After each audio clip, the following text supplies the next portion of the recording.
Alright, guys. I think I'm ready. Sorry, lots of technical problems this morning. And this afternoon. Just a hot mess, but whatever. I don't care anymore. Let's go! What's up, everybody? Coming to you live from New York.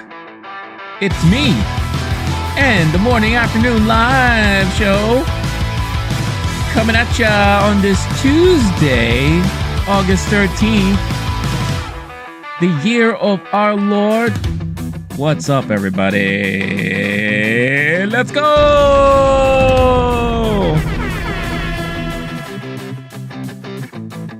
What's up, everyone? Happy Monday. Monday. Oh my God. My brain is all scrambled. Happy Tuesday. It should have been Monday, but I wasn't able to stream yesterday because of some last-minute personal stuff. But happy Tuesday, everybody. This is my first stream of the week. I hope all of you had a wonderful weekend. I hope all of you had a wonderful Monday. And now I hope you're having a wonderful Tuesday. It's been nuts. I'm nuts. We're all nuts. But we're all going to be nuts together here on this stream. So happy to see all of you, or happy to be seeing all of you and hearing from you. As always, chime in the chat. Let me know how you're doing. Let me know where you're hailing from. Let me know how your weekends were. And of course, hit that like button, because all of us here would greatly appreciate the likes. Grow and spread the community and the disease of this community. What am I talking about? I don't know, but I want to spread like a disease. I want to grow this community to grow so we could all have fun and talk about random nonsense, mostly movie related news nonsense and pop culture news nonsense, all those things. And I drink my coffee. Can you tell I'm from New York? I'm drinking my coffee. But anyway, so today, because I wasn't able to talk about it yesterday, I'm going to be talking about the weekend box office and celebrate the inauguration of Deadpool and Wolverine joining the $1 billion club for the year in just, 3 weeks? An amazing achievement. We'll go look into all those numbers and all that stuff like that.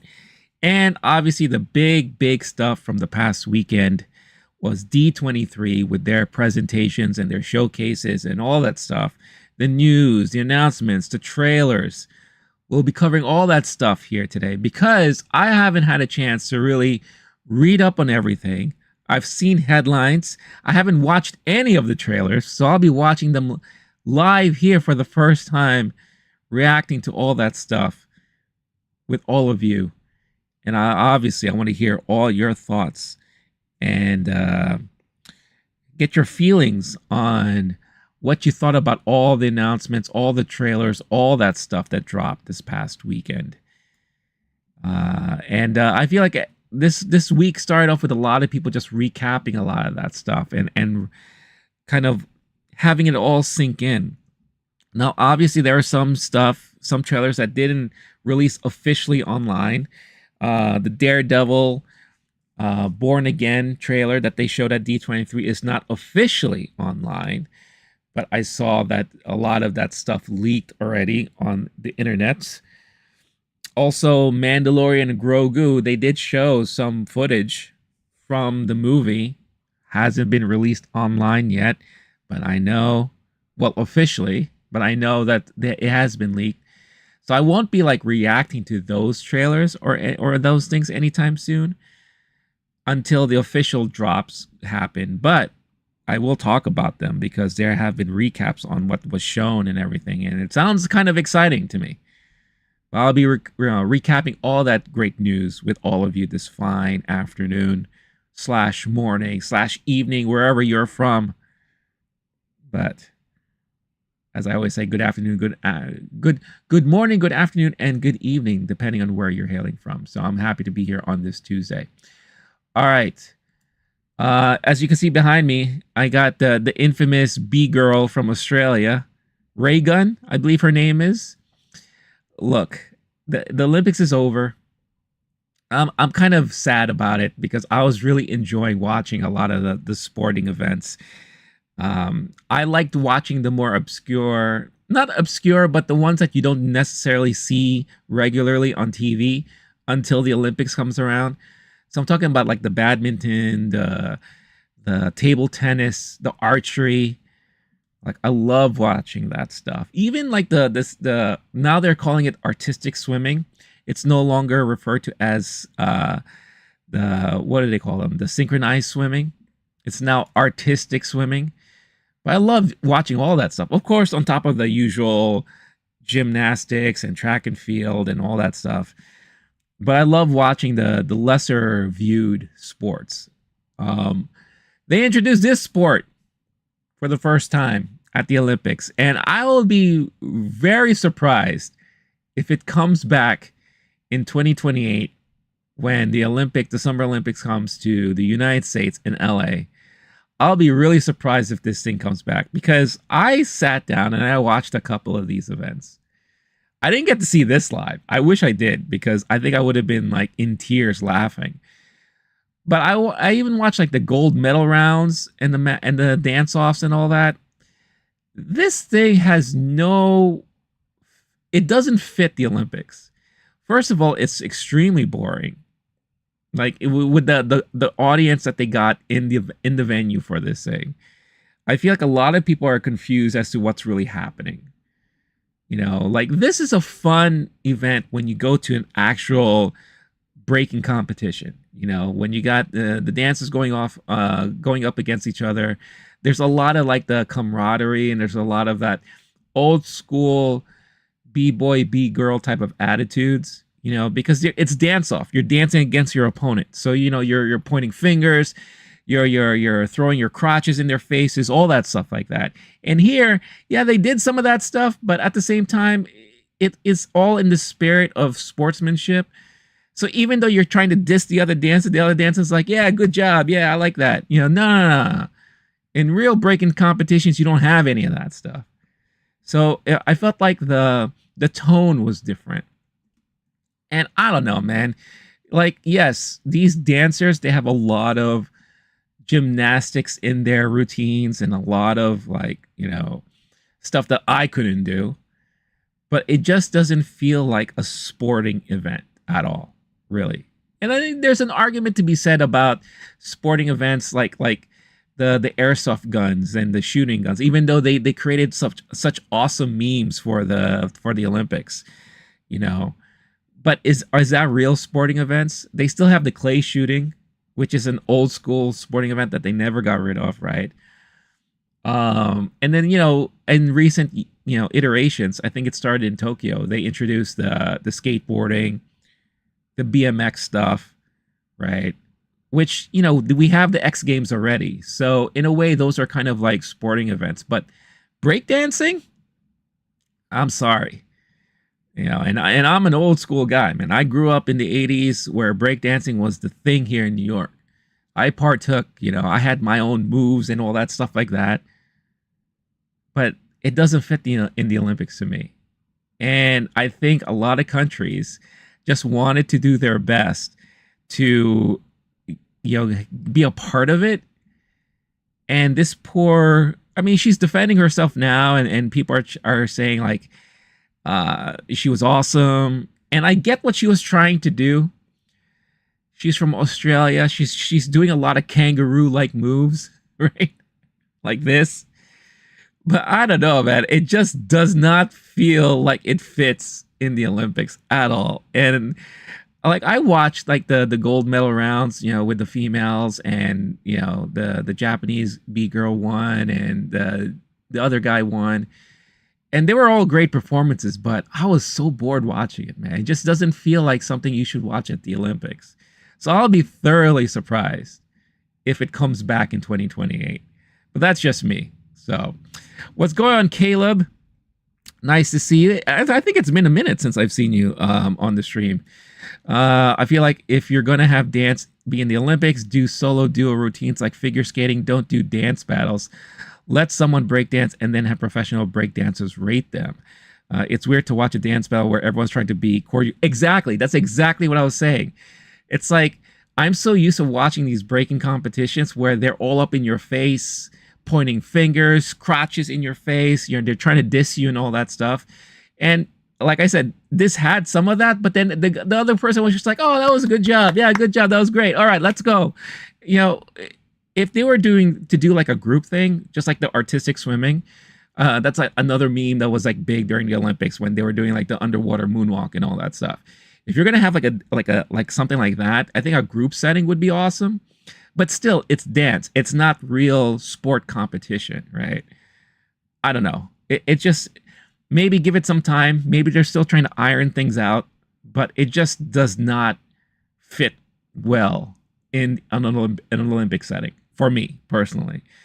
And I'm the guy who loves watching the lesser known and obscure events. Like I said, I love watching the badminton, the table tennis, the archery, the skeet shooting, the airsoft pistols. I love watching all that stuff. But this, I don't know, man. I don't know. It just doesn't feel right to me. It doesn't feel right. And like I said, I'll be surprised if it comes back. Maybe they'll try to give it another shot because it's going to be in LA, right? So you want to kind of bring that stuff back to the States and see how, they react to all that stuff there. But I don't know. I think they need to figure something else out with all that stuff. Anna, what's going on, Anna? Nice to see you. Hi to you. Chiming in on the vertical stream. Caleb saying, it felt like a dance bell at high school done by family-friendly improv group. Yeah, that's a great way to put it. That is a brilliant way to put it. Yeah, it just felt so soft. Very, very soft. But it is what it is. I just had to mention that. But you got to give it to her, man. She put herself on a world stage. And I don't think she was prepared one bit, honestly. I think Australia was just like, hey, who can dance? You? All right, you're part of the Olympic team. And I feel bad for her, but at the same time, I give her kudos, man. She put herself out there. She really did. She really did. All right, let's talk about. It was like watching an SNL sketch. Absolutely, yeah. And I'm pretty sure when SNL comes back, they're going to be poking fun at this for sure. That's going to be something they're definitely going to be poking fun at. All right. Let's get into our first main topic of the day here, and let's talk about the box office from the weekend. And I know it's Tuesday, but I think it's good that I'm reviewing this on Tuesday because there's been some updates to the weekend numbers. Because for the longest time, and I've been seeing a lot of outlets report on this, saying that it ends with us. It's funny, we're having a Ryan Reynolds, Blake Lively kind of box office competition, husband and wife going at each other for the weekend. And it was initially reported that It Ends With Us beat out Deadpool and Wolverine over the weekend. But with the last minute calculations and tallies on that, it looks like Deadpool and Wolverine for the third week in a row claimed the number one spot. So I'm here at my favorite site for all of these numbers, thenumbers.com. And we see here Deadpool and Wolverine pulled in $53.7 million of the weekend, 44% drop from the previous week. Notice that they added 100 more theaters to their theatrical run, which is very interesting. And it seems to help at all overall. Like I said, it beat out It Ends With Us, the new movie from Blake Lively from Sony Pictures at 50 million, coming in at number 2. But let's look at the overall worldwide numbers for Deadpool and Wolverine and see where things stack up now, because it was official as of Sunday that Deadpool and Wolverine crossed the $1 billion mark in just 3 weeks. So Deadpool and Wolverine officially joins the $1 billion club. And I believe it's on its way to becoming the number one R-rated worldwide box office leader above Joker, if it hasn't done so yet. And I apologize. This site is taking a very long time to load for whatever reason. But bear with me as this thing loads up. But yeah, in I don't know, is this the fastest time a movie has made it to $1 billion? I don't think so. I think Endgame may have been the front runner for that. Maybe even Infinity War, but still, for an R-rated movie to do $1 billion in business and box office is a huge feat. That's something you would never have seen in the past at all whatsoever. But, you know, leave it to Disney to be able to do that. So here we go. Overall tally for worldwide box office, $1,034,000,000 overall. And it's amazing too when you look at the international box office, how it's outperforming domestic numbers too.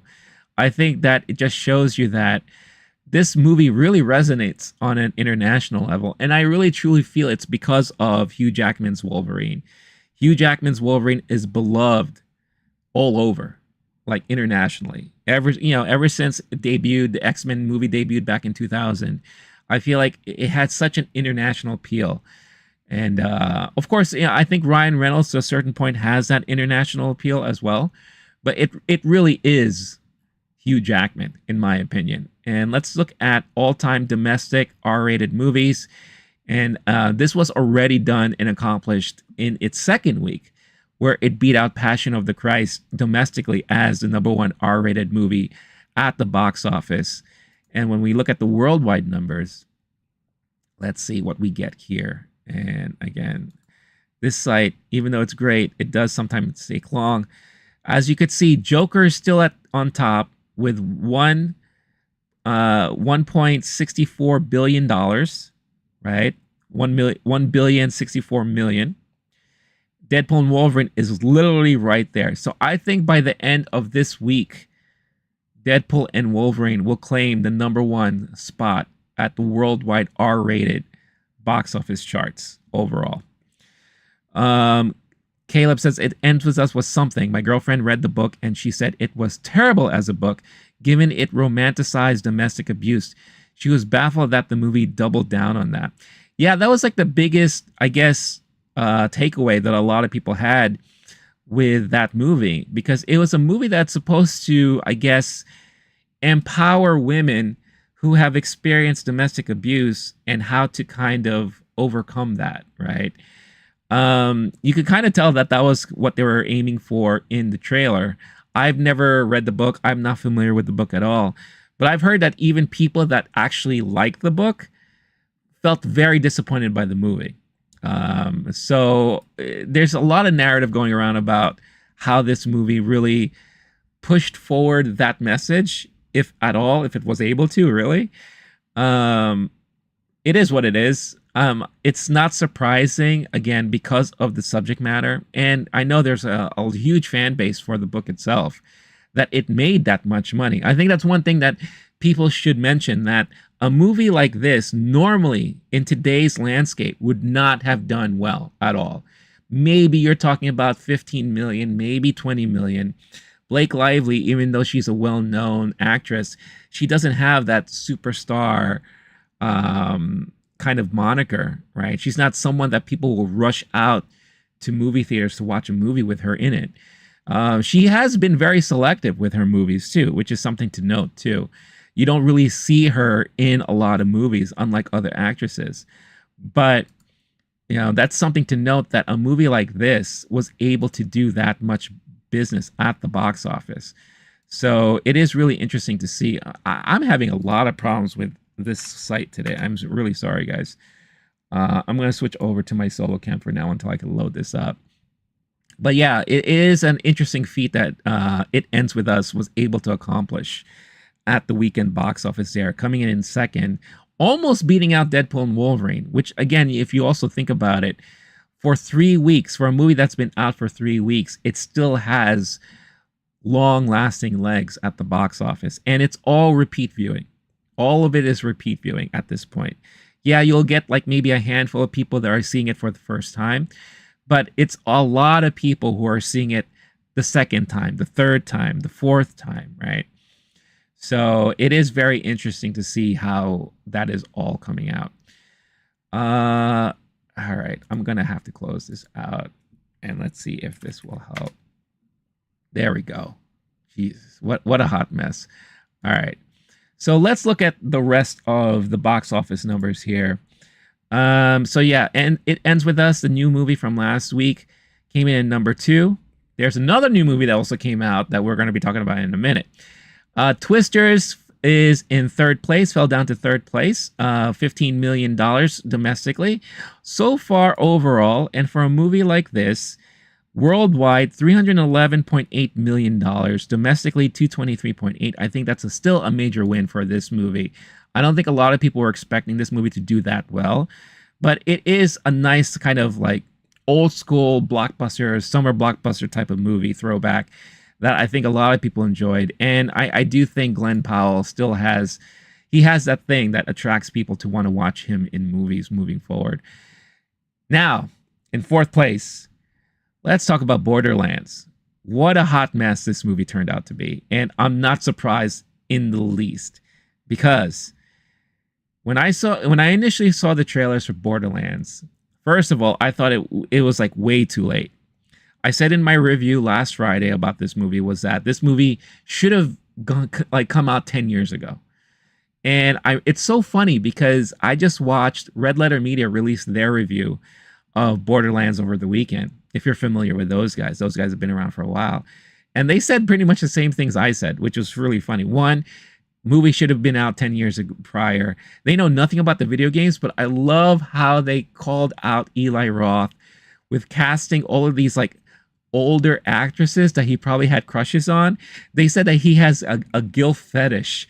And that is something that I honed in on in my review on Friday. I said it felt like to me he had crushes on all of these actresses growing up. And he's like, I need them in my movie. And he dresses them up all sexy and everything. Like I said, even Jamie Lee Curtis had cleavage showing for no reason.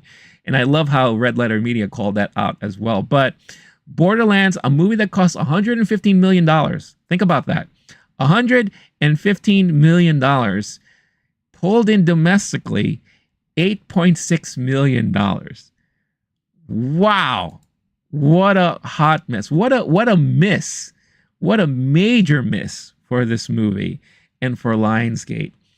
And, you know, you could find articles and you could see a lot of videos out there recapping the hot mess that it was involved in making this movie. It was originally written by Craig Mazin, who did The Last of Us, and I believe also wrote for, I can't remember. He was responsible for writing something else that was really well done. Got the script, was sent it to Eli Roth. Eli Roth decided to rewrite the entire script. Craig Mazin said, I don't want to be a part of this movie anymore, so keep my name off the credits. So you'll see that the script was co-written by Eli Roth and some other person.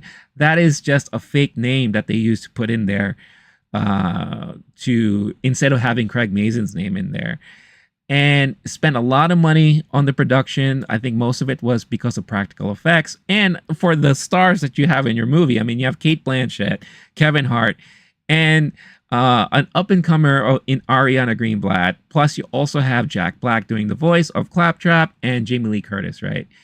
So most of the money, I'm sure, went to salaries at this point. But what a hot... Plus, how can you do it based on a game that is very gruesome and violent and make it PG-13? Major mistake. I mean, I went off on this movie on Friday, but worldwide, $16.9 million. I think it's safe to say that this movie is probably going to be the year's biggest flop and disappointment at the box office for all the movies that have come out this year.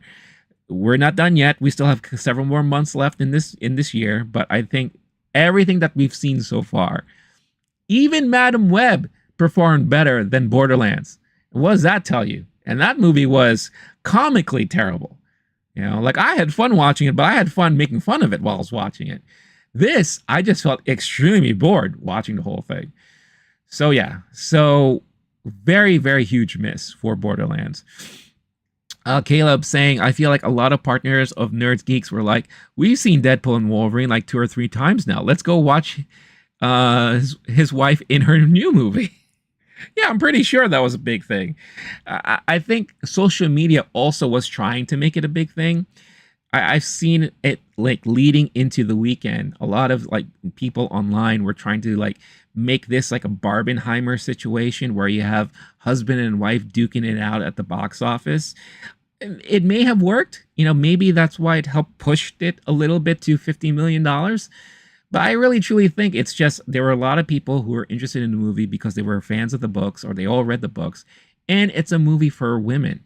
We don't get a lot of movies like that, you know. I mean, that's why Barbie was so successful. Well, one of the reasons why Barbie was so successful, is because the audience was catered towards a female audience, and there's not a lot of movies these days that do that, right?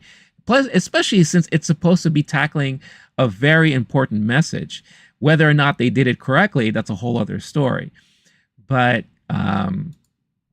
you know, the execution may have been questionable, but at least it was something that women can try to watch, and you know, it is what it is. It happened the way it happened. All right, let's go back to the chart here, and let's go. So yeah, Borderlands, fourth place, major flop, biggest flop of the year in my opinion. Despicable Me dropped to fifth from fourth, $7.9 million. 30% drop from the previous week. $330 million domestically. Worldwide, I think it crossed $500 million. Let's see. Let's go check out the numbers here as this is loading up. Ah, yes, Borderlands, a movie that was well past its prime. This should have gone straight to Netflix. Yeah, that's one of the things I said too. It felt like it probably would have been better suited if it was a streaming movie. Some people are saying like maybe it would have been better if it was a series, like a limited series on its own. I just think, honestly, with Eli Roth behind the wheel of this thing, it had no chance at doing well at all, regardless if it was theatrical, streaming, a series. I think Eli Roth, it was just out of his element in this movie. And it's funny too, because from what I heard, or at least what the Red Letter Media guys were saying, is that he directed this movie. This movie was apparently finished. It finished filming 2 or 3 years ago. They were filming during like during the years of heavy pandemic, right? Because I saw a lot of behind the scenes where people were wearing masks in the production and all that. And it just sat in post-production for several years. Why that is, I don't know. But Eli, like immediately after this movie, went and directed Thanksgiving, and Thanksgiving even released before this movie did. So I felt like he himself kind of knew that this movie wasn't going to go anywhere, and maybe he wanted to get the taste out of his mouth, and he just decided to, you know what, I need to do something that I'm familiar with, so I'm going to go back to my horror genre and direct a movie like that. So yeah, worldwide, look at this, Despicable Me, way past $500 million, $808.8 million, almost very close to the $1 billion mark. I don't think it's going to get there because it's already now out on digital. So a lot of people can now watch this from home. But it is very interesting to see that this franchise is not going to go anywhere anytime soon at all. It's still going to be a powerhouse that it is. And you're going to be seeing a lot more movies of this coming out, like this coming out. Probably more Minions spin-offs and all that stuff. So, all right. So in sixth place, we got Trap. M. Night Shyamalan's Trap, $6.6 million, 28.6 domestically overall. Let's look at the worldwide totals for this, because Trap is definitely one of those movies that is, depending on who you are, you may have enjoyed it. I thought it was just okay. It's definitely one of M. Night's more mediocre movies. Josh Hartnett was fantastic in it. But I heard a lot of people enjoyed the movie. So $46 million worldwide. Not terrible, I think, for M. Night these days. I just think M. Night should just stick to his indie roots. And I think he's done a great job before when he teamed up with Blumhouse to do a lot of his movies. And stay away from the nepotism, all right? Yeah, we get it. You love your daughters and all that, but they can't act. Your daughter can't act. I'm sorry. But that's just my opinion. Caleb saying, I saw on Twitter, the studio behind the games are distancing themselves from the movie as much as possible. The creator of the franchise said he had zero involvement. Well, that is true. It's funny how they changed their tone, too, because last week they were saying, give the movie a chance, right? Eli Roth was saying, go to the movie, turn off your brain, and enjoy the movie for what it was, right? It's a lot of like kind of underhanded ways of saying, yeah, we know this movie's not going to be great, but we would appreciate it if you still gave it a chance. Then now, after the weekend, Gearbox and Take Two and all those people, they're all like, yeah, we had no involvement in the movie, blah, blah, blah, this and that. It's your property. You definitely had some involvement in it. So stop it. Just stop it. I know you're disappointed and you're embarrassed, but cut the crap. We know what happened. We know what's going on here. And also when you look at some of the press that that I felt like Kate Blanchett and Gina Gershon was not really promoting the movie. They were just promoting them in a movie. And they were promoting more their friendship and their chemistry off screen, which is really funny. So it is what it is. But moving on to seventh place, we have Inside Out 2. Still doing big business, which is good to see because it's not out digitally yet, but it is finally coming out digitally, I believe next week or this weekend, very, very shortly. So $4.8 million domestically, $636.3 million domestically. Worldwide, I think this thing is sitting well above. Look at that. Oh my God. $1.5 billion. If this movie let's say they held off on the digital distribution of this, let's say they held it off for maybe a couple more months or maybe until like the holidays, this movie has potential to probably hit $2 billion, I think, because it is amazing how much money it has done overseas. Like, look at that internationally alone, it's almost done $1 billion. So this movie has just so much going for it. And one of the reasons why Pixar is so heavily focused on sequels to properties that are already well established. And we saw that with the announcements that we'll be going over from D23 and all that. A lot of sequels to things. So good job on Pixar and Disney for that. Harold and the Purple Crayon is in 8th place, $3 million. Another flop from this year. 12.8 million domestically so far. The third new movie that came out last week, Cuckoo from Neon, the newest horror movie starring Dan Stevens and what's her name, Hunter Schafer, $3 million for its opening weekend.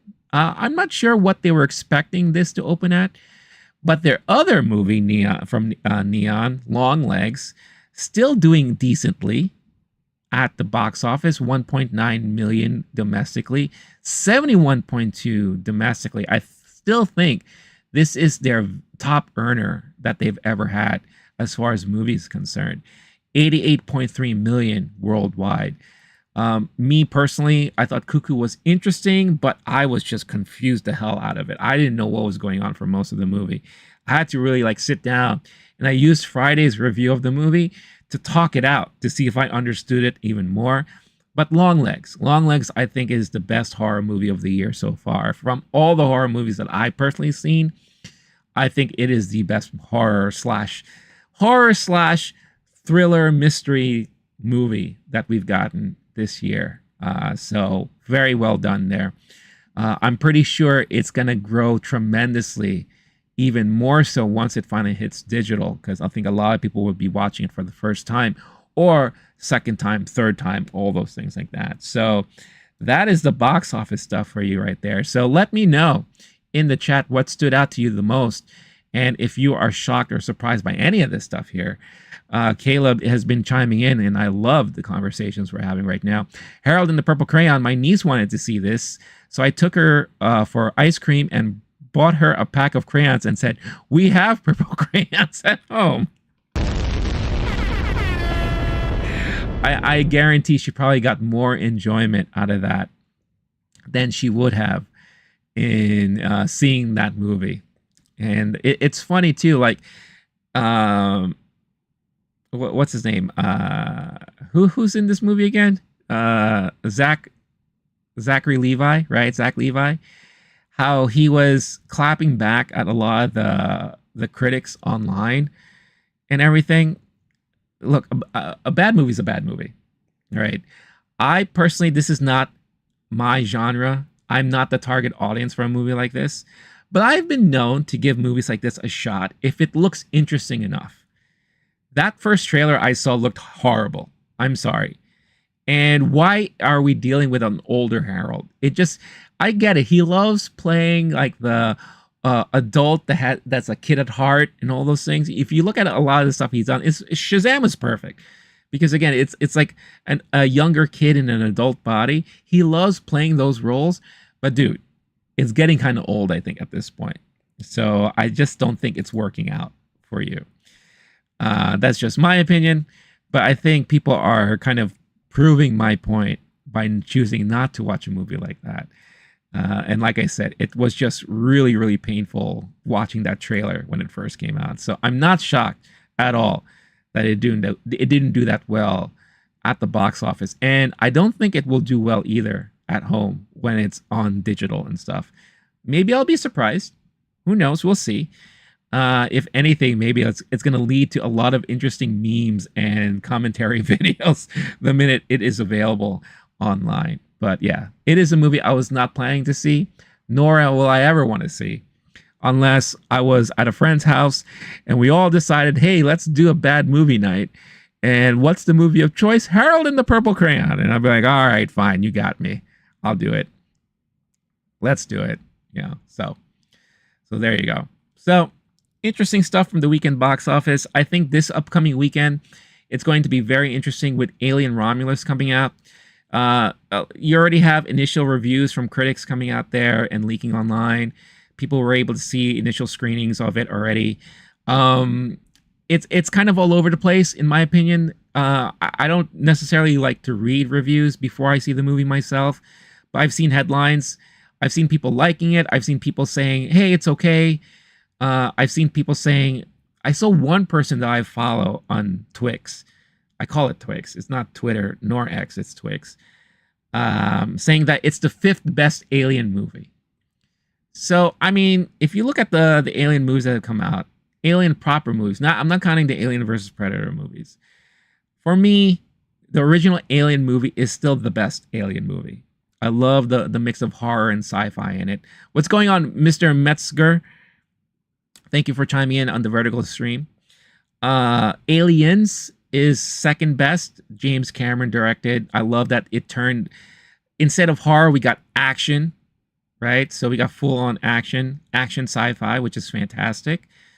And even though the third Aliens movie is panned universally, I think in time I've learned to appreciate that movie. It's still not great, but I kind of appreciate it now a little bit more than I did when I first saw it. So what would be the fourth? Prometheus? Prometheus was okay.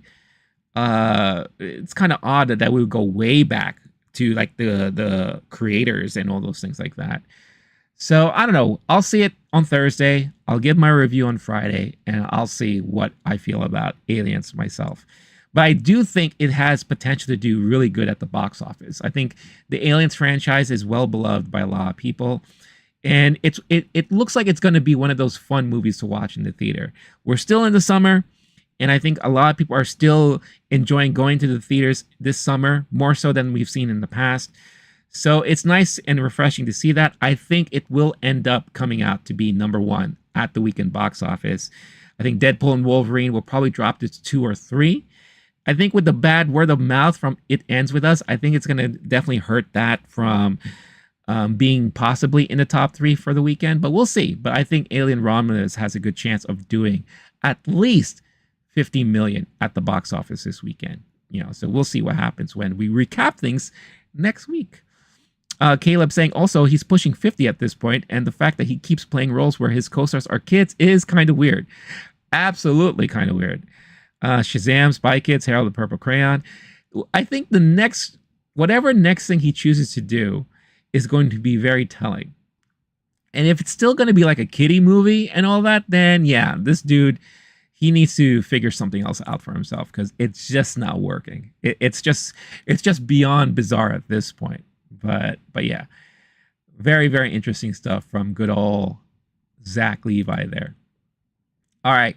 Who's ready to talk about all the D23 stuff? I mean, there is so much. Is it just me, or did this feel a lot better from what we got out of Comic-Con? I feel like there's so much like interesting news to speculate on, news to get excited and hyped for. just a lot of interesting things came out of D23 this time. And this is one of the times I really wish I was there. You know, I've always planned to go there and cover it live, but never had a chance to. And this could have been a fun year to do it at. Jester, what's going on, Jester? Jester in the house. How are you doing? I hope you had a great weekend. I hope you're having a good week. Always happy to see you in the streams here. So everyone had their chance to shine at D23. Obviously, D23 is for fans. It's a fan expo, very similar to like Star Wars Celebration. And every company under Disney had their chance to shine. Obviously, they had a portion for the Disney theme parks. A lot of interesting news out of that. Stuff I'm actually kind of excited for. A lot of the TV stuff, a lot of the movie stuff, Lucasfilm, Marvel had their say, Pixar had their say. Like I said, there were some official trailers that were dropped, some unofficial leak trailers that were released. I'm not going to be going over that stuff this time. But there are a lot of trailers that dropped that I haven't had a chance to see yet. Mainly all of them. So I'm going to use this moment to kind of just react to them live on stream with all of you guys. So we're talking about Skeleton Crew, the official trailer from Skeleton Crew, Toy Story 5. There was a nice little teaser for this new movie coming out. I believe this is the second, but the official full-length trailer for Agatha All Along. Then we got a teaser trailer for Disney Snow White, which I saw images from, and oh man, I can't wait to see this, honestly. Mufasa, the Lion King, is another one. There was a nice little blurb, Lilo and Stitch. It was more just like him popping on, and you see the CG version of Stitch. Again, I don't know how that movie's going to turn out, but you know, it's going to be very interesting nonetheless to see how they pull it off. But a lot of views on these trailers overall. I think the biggest surprise to me is that Mufasa the Lion King, over 10 million views on this trailer, which I'm actually really surprised that there are a lot of people really interested to see that movie, or interested enough to just kind of see, okay, what are they doing for this movie?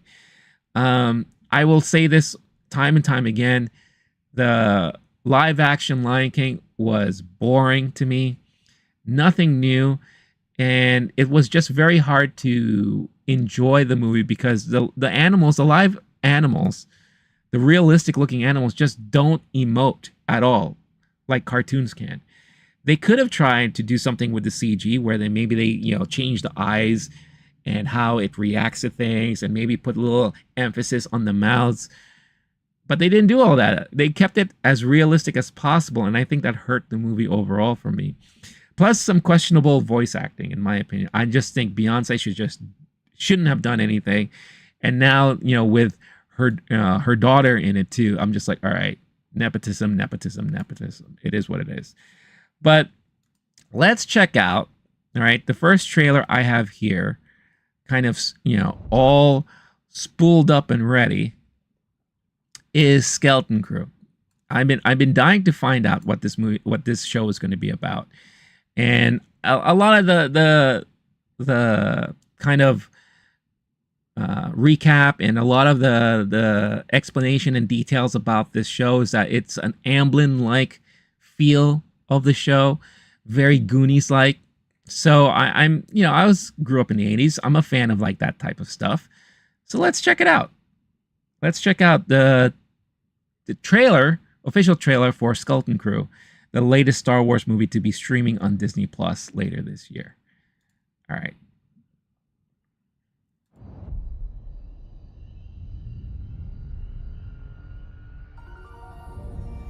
Oh, wow. It sounds like Back to the Future. What is that? Will set the course of your entire future.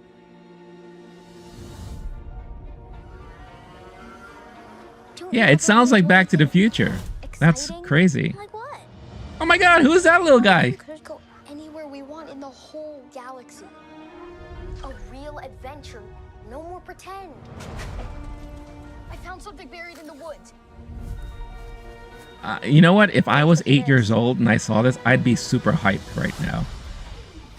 I think it's a lost Jedi temple. Oh, Lost Jedi Temple. It's like the game show that they did. Be careful where you step.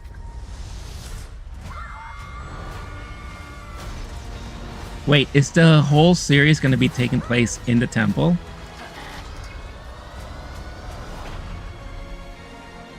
This December. We're lost. Really lost. That looks like the little creature from Captain EO. Hey, look, it's an owl guy.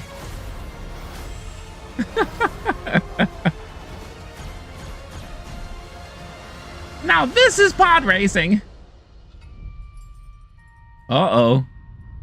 Oh, who's the Jedi? You're a Who's... Jedi. Oh, he plays a Jedi in this? What? Jedi Jude Law. JJ for short. Interesting. Okay, interesting. It looks fun. I'm not gonna lie. It looks like it's gonna be a lot of fun. It definitely feels like 80s Amblin. I get a lot of E.T. vibes from that. I get a lot of, I guess, kind of Goonies, but not really. It's more like E.T., more like the soundtrack alone sounds very much like Back to the Future. It looks fun. I like how you're getting like the younger versions of a lot of these aliens and creatures. These kids are going on their own adventure. It feels like, what's that that movie that was done from J.J. Abrams back in the day with all the kids and they're recording the supernatural phenomenon event? Oh my god, what's the name of that movie? If you know what I'm talking about in the chat, let me know. What's going on, Clone Wars for Life? Always happy to see you join in on the streams. I hope you're doing well. I hope you had a great weekend, and I hope you're having a good week. I'm gonna have to look this up. J.J. Abrams. Oh man, it really feels like that movie he did. Let's see. Super 8. That's it. It really feels like Super 8 to me. Like it has a lot of like very strong Super 8 vibes. Which is not a bad thing. I thought Super 8 was a fun movie, in my opinion. But yeah, it looks like, look, it may not be for everybody. You could tell kind of the audience they're trying to achieve and attract for this one. This is for the kids. This is really for the kids and for the young at heart, I will say. For me, it looks fun. It looks like it's going to be an enjoyable series. You know, something not to take so seriously. You know, yeah, it does take place in Star Wars, but when they showed the town, it looks very Star Trek-y also in a way. So I'm sure they're taking a lot of like influences from many different things. I like that, you know, I think Bryce Dallas Howard is directing an episode in the show. You had some other guys in there. It is an interesting twist that Jude Law's character is a Jedi, or at least has Force powers, right? So it'll be really interesting to see how well he plays with the kids there. So I think a lot of that stuff will be very interesting. Just in case you don't know, we are going through a lot of the D23 stuff from the weekend. In case you're just joining in on the stream, Clone Wars is good to hear that you're good. I am doing well myself. Like I said, I've just been very busy.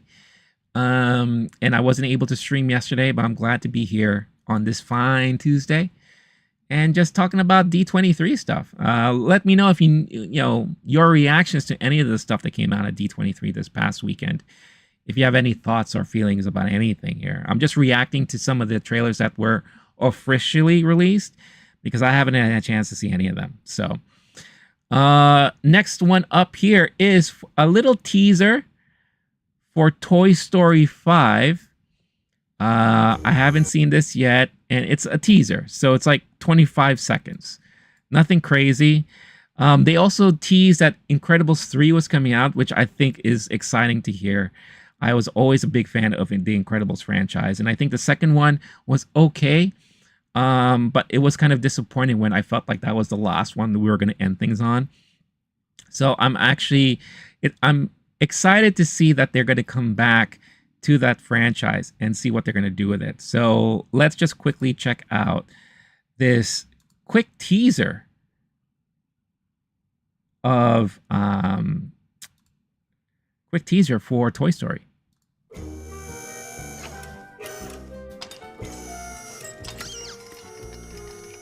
Of course, you're gonna have the aliens in it, right? That's such a necessity, right?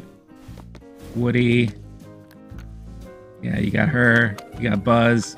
No voices? No one's speaking? I guess I haven't recorded any voices yet, right? Yeah, and that was it. All right, great. That's just something that says, hey, we're doing this. Get ready. Get ready. We're doing this. That's what kind of it feels like. But yeah, it's cute. It's a nice like reminder about, hey, remember how much you love Toy Story? Well, then get ready. We're gonna have a lot of fun with Toy Story. So, I think the premise behind this movie is that it's the toys now dealing with the use of technology. I think one of the promo shots or the concept shots that they showed was, and I don't know which kid this is, but a kid under their blanket with a tablet, and you see like the toys are kind of looking at this kid under the blanket with like a concerned look in their faces and all that. So it's going to be, I think it's the only progression you could do for a movie, for a series like that, and how actual toys will compete with technology these days. So I'll be there. Let's see, Colonels. Hello there, Mr. Movie. Well, hello there, Colonels. I'm watching Twisters later today. Any thoughts, and why the name change from Twister? I don't know why they decided to change the name from Twister to Twisters. I think they did that because they kind of want to put emphasis on the fact that there's going to be a lot of big twisters they're going to be dealing with in the movie. I thought it was fun. I thought it was a fun movie. I think Glenn Powell is great in it. I think the lead actress there, I forget her name at the moment, she was okay in it. The only thing I will say is that what was so great about the original Twister movie, which I think, and I'll say this for as long as I'm alive, that it is a perfect movie. It is like a perfect disaster movie. You had everything. It has everything for everybody. You have a lot of great character building. You have a lot of great chemistry between the two main actors, even though I heard the filming for that movie was disastrous and they were losing their minds. But it didn't show in the movie itself. It showed like they were like really like they had good chemistry going on between the two. Great action, great effects, all those things. You had everything there for everybody. And this kind of tries to do that. The only thing that I thought was suffering from this was I didn't feel as close and connected to all the other characters around. You know, the people who are parts of the teams and all that. I didn't feel as close to them. And I felt like the two main people kind of lacked a little chemistry, but everything else was fun. I mean, it's definitely a throwback to your summer blockbuster effects-driven movie, and I think for that, I will say it's worth watching. I also appreciate the fact that they didn't necessarily try to connect so much so to the original movie. They really made this movie stand on its own, and I think because of that, it works. And I think so many of these sequels that come out 30 plus years after the fact, they try so hard to remind you of the original movie. This one doesn't do that. So it definitely tries to be a movie on its own. And I think they did a good job at that. So I think you'll enjoy it. Obviously, let me know your thoughts when you see it. What's going on, Death? It's been a long time since I've seen you. Tom, I appreciate your comment, but we don't do politics here. So, but thank you for the comment. You're always entitled to your own opinions and all that, but let's keep this politically free, please. Colonel saying, I hope that scene where they gut the soda cans in pieces make the balls fly is still there.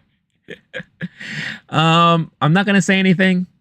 I will say if there was one little tie-in to the original movie, it definitely is that piece of technology that they use. You will see a throwback to that in this movie. But yeah. Death, how have you been? How was your weekend? What's new? I hope you're having a good week so far. I'm in the middle of just recapping more of the D23 stuff. So the next trailer I'm going to be reacting to that I haven't seen yet is the full-length trailer for Agatha All Along. This is a series, another Marvel series coming to Disney Plus this year. And I've been looking forward to this. I love Catherine Hahn. I think she's hilarious. I think she did a really good job with the Agatha character. I love the whole twist in WandaVision, when they did the whole reveal that it was her all along, and they kind of did like the musical montage. I thought that was brilliant. So I'm curious to see how this standalone series is going to be. I also love the fact that Aubrey Plaza is in this. She is one of my favorite actresses today. So let's check out Agatha. I haven't seen the last thing that they released, the last teaser trailer or whatever. I haven't even seen that.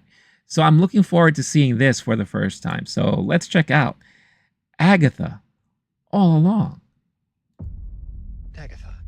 Who's been messing up everything? Love that. Witch. Now, who is she? Did she become like a regular person? What is going on here?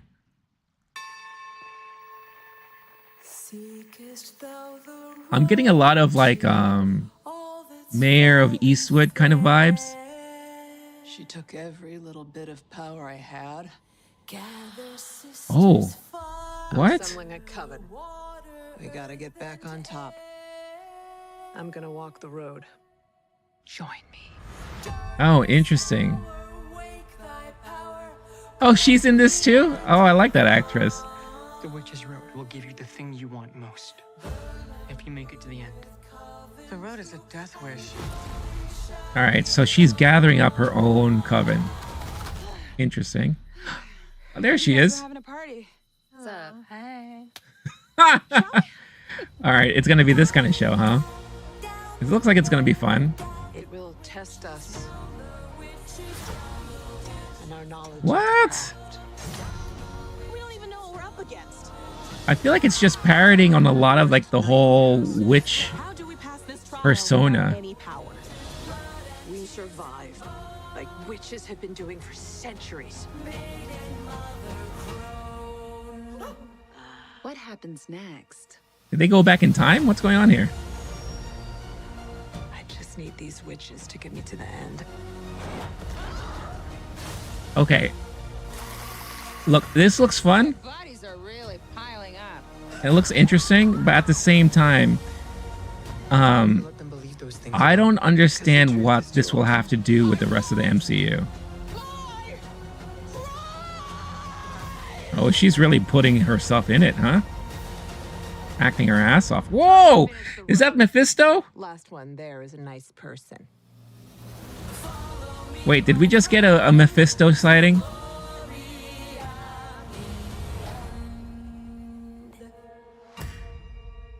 Okay, very fascinating, very interesting. I wonder if their chanting is going to be better than the chanting we saw in The Acolyte. Heyo! Look, it looks fun. It looks like it's going to be quirky and funny. I just don't know where they're going to go after this. Like, what part of the MCU is this going to be a part of? And this is where it gets weird, because this is, again, I've said this before. You have so many sectors of the MCU, and they all have their own thing going on right now. And you never know what's going to like tie into the major overall storyline. If this is just to kind of pave the way more for like the mystics and the magic and the realm, that type of realm, you know, the same realm that you would probably see Blade and Moon Knight and whatever, the Midnight Sun stuff dabble in, then that's cool. For its own, outside of being a fun looking series with like some great performers in it, it looks like it has nothing to do with Marvel. So maybe that's a good thing. I don't know. But if this didn't have the Marvel name attached to it, this looks like just another regular, I hate to say this, CW-like show that kind of focuses on witches and kind of like the parody on the whole witch persona.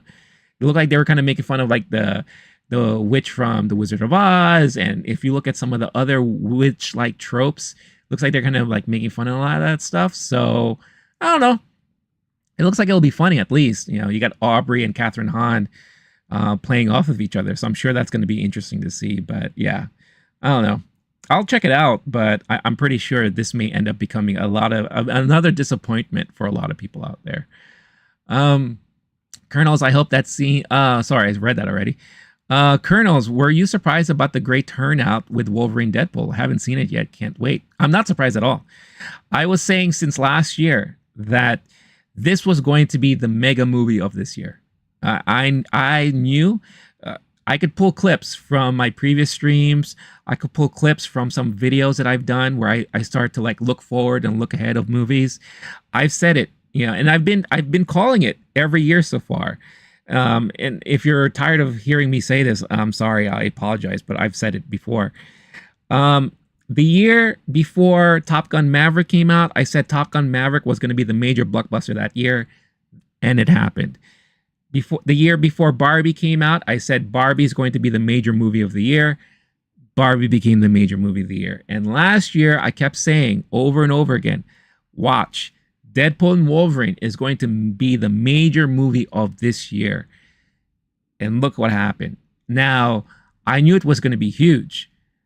I didn't realize it was going to do $1 billion in 3 weeks. But I'm very happy about that. And it was just fun and exciting to see the amounts of people going to the theaters to watch this movie, not just once, but twice, 3 times. It's amazing. I've seen it twice in the theaters already. And the second time around, I still enjoyed it just as much, I love also hearing the reactions from the audience when they are seeing it for the very first time. And they're all reacting to like the major moments in the movie. It's just a lot of fun, and I'm not surprised at all. I think it's, in my opinion, it's well deserved. Even though, I will stand by this. When you strip out all the cameos, all the fanfare, all the fan service, some of the action scenes, it's not really a great movie. It's a movie that has a very weak plot. Kind of like a holy plot too. But because of all the cameos and because of all the fanfare, because of all the fan service and the crazy, absurd action sequences that really don't lead to anywhere, or some of them are not even necessary and take way too long. It was a fun movie. I had fun watching it. It was enjoyable, and like I said, so much so that I wanted to see it again. And I had the same type of entertainment again when I saw it. So I am not surprised. It's a fun movie. And I highly recommend you checking it out. Even if you're a fan of these characters, if you're a fan and you've watched all these Marvel movies before the MCU, we're going back, during the Fox years, the New Line years, anytime a Marvel movie came out, like if you endured all that stuff, this is definitely a love letter to us who enjoyed watching those movies. So that's what I thought about it. So I can't wait for you to see it so that you can let me know what you thought about it afterwards. All right, so that was Agatha all along, and like I said, that looks enjoyable. Hopefully we didn't see all the funny parts in that trailer alone, but we'll see what happens. All right, next is the one that I've been looking forward to watching, because this movie has been such a hot mess since it was announced, and that is the live action Snow White movie from Disney, starring Rachel Zegler there. My opinion on Rachel Zegler has changed in the years. When she first came out and I first saw her in West Side Story, I thought she is a phenomenal actress, great performer, great singer, all that stuff. Then the more and more we saw her and show up in other movies like Shazam and things like that, I think, she's versatile. She could do a lot of different things. And then she started doing a lot of this press and saying a lot of her opinions on social media and in interviews and all that. And I'm just like, oh boy. She is going to be a big problem, unfortunately. She also very much screams theater actress, a little bit too much into her craft. She's a thespian, right? If you know that type of personality I'm talking about, they can be a little bit annoying, a little bit too much and all that, right? So, and when they announced this, they kept going different directions. they were going to first cast little people to play the dwarves. Then there was kind of a lot of backlash on that because Peter Dinklage, sorry, was against that and said they shouldn't do that. So then they decided that they were going to do a different take on the dwarves and cast various different people in it. Like it just looks like a mix and match of like different characters. And then that got major backlash, and now they reverted to just doing CG characters. Let's see what this is going to be all about here. And I can't wait to check this out. Jester saying, yeah, my question is, how can she play a Cuban in one movie and then play a character as white as snow? That's another big controversy too. And look, I'm all about inclusion. You know, I don't care. The name of the character is indeed Snow White. So the first thing you think of is it's going to be this very fair white lady in the role, right? If you want to change things up, fine. But it goes against the name Snow White in what I say. But I'm all open for changing things up, you know? Like I don't discourage that. I'm not against that. If it's done right, if it works, and it's great. But we'll see how it works in this. So let's check out the first teaser trailer to Snow White. Oh boy, this is going to be interesting.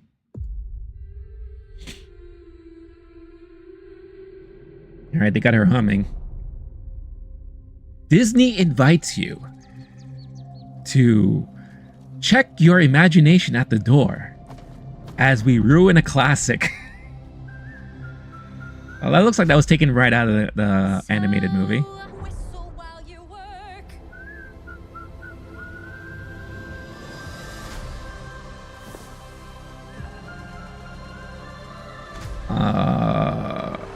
Oh, is that Gal Gadot? Yeah, Gal Gadot. Now that looks cool. She looks cool. The fairest one of all. But am I supposed to believe that Gal Gadot can turn into this ugly witch? I don't know.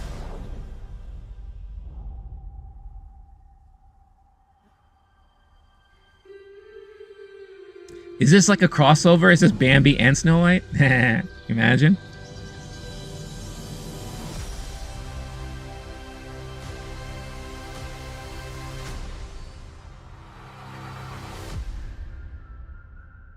All right. So I will say this. All right, calm down, Agatha.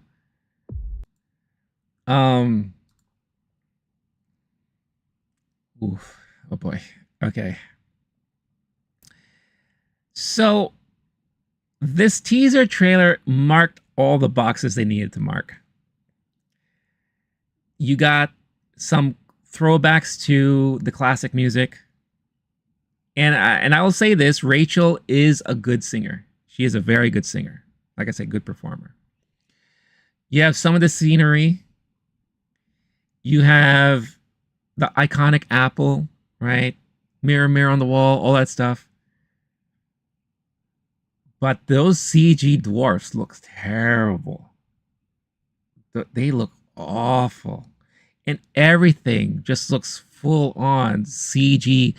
Like a computer threw up on this thing. It's just so CG. And it looks very unfinished, in my opinion. Colonel saying, let me guess, are the dwarves 7 feet tall? Well, some of them were.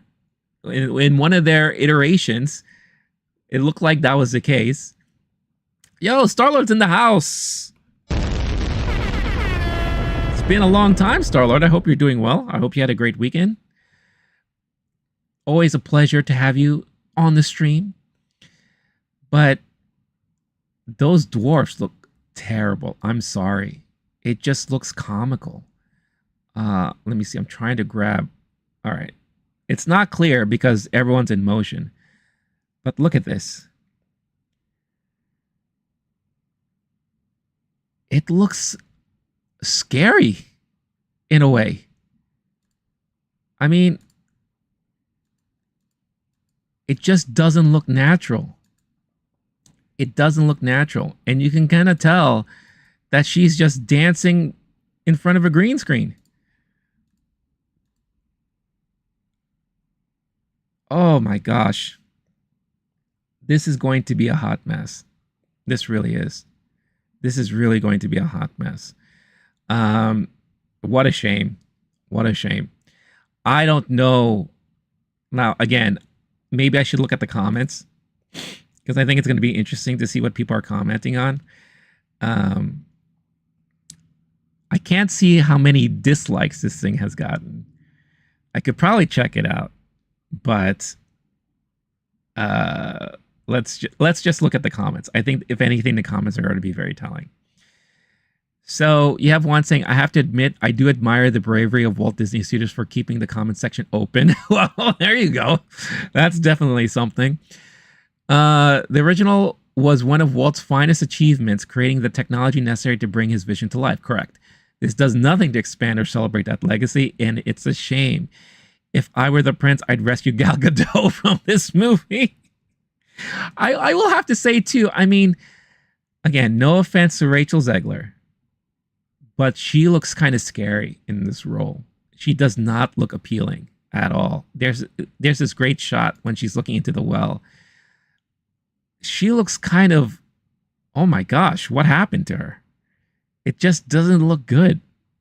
It doesn't look good at all. I'd like to think that if Peter Dinklage didn't find his massive success in Game of Thrones, he would have been the first to audition for a role in this. Now, 7 people who could have had a win have nothing. So, Colonels, to answer your question, were they trying not to offend the small community by not getting real actors? So originally they did hire little people, or they were planning to hire little people. Peter Dinklage came out and was against that.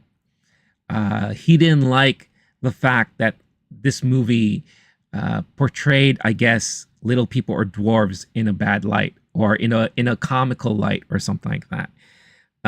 So because of all that backlash and him speaking out against it, they decided to try something different, and they were going to cast dwarves of all different looks and likes and nationalities and all that.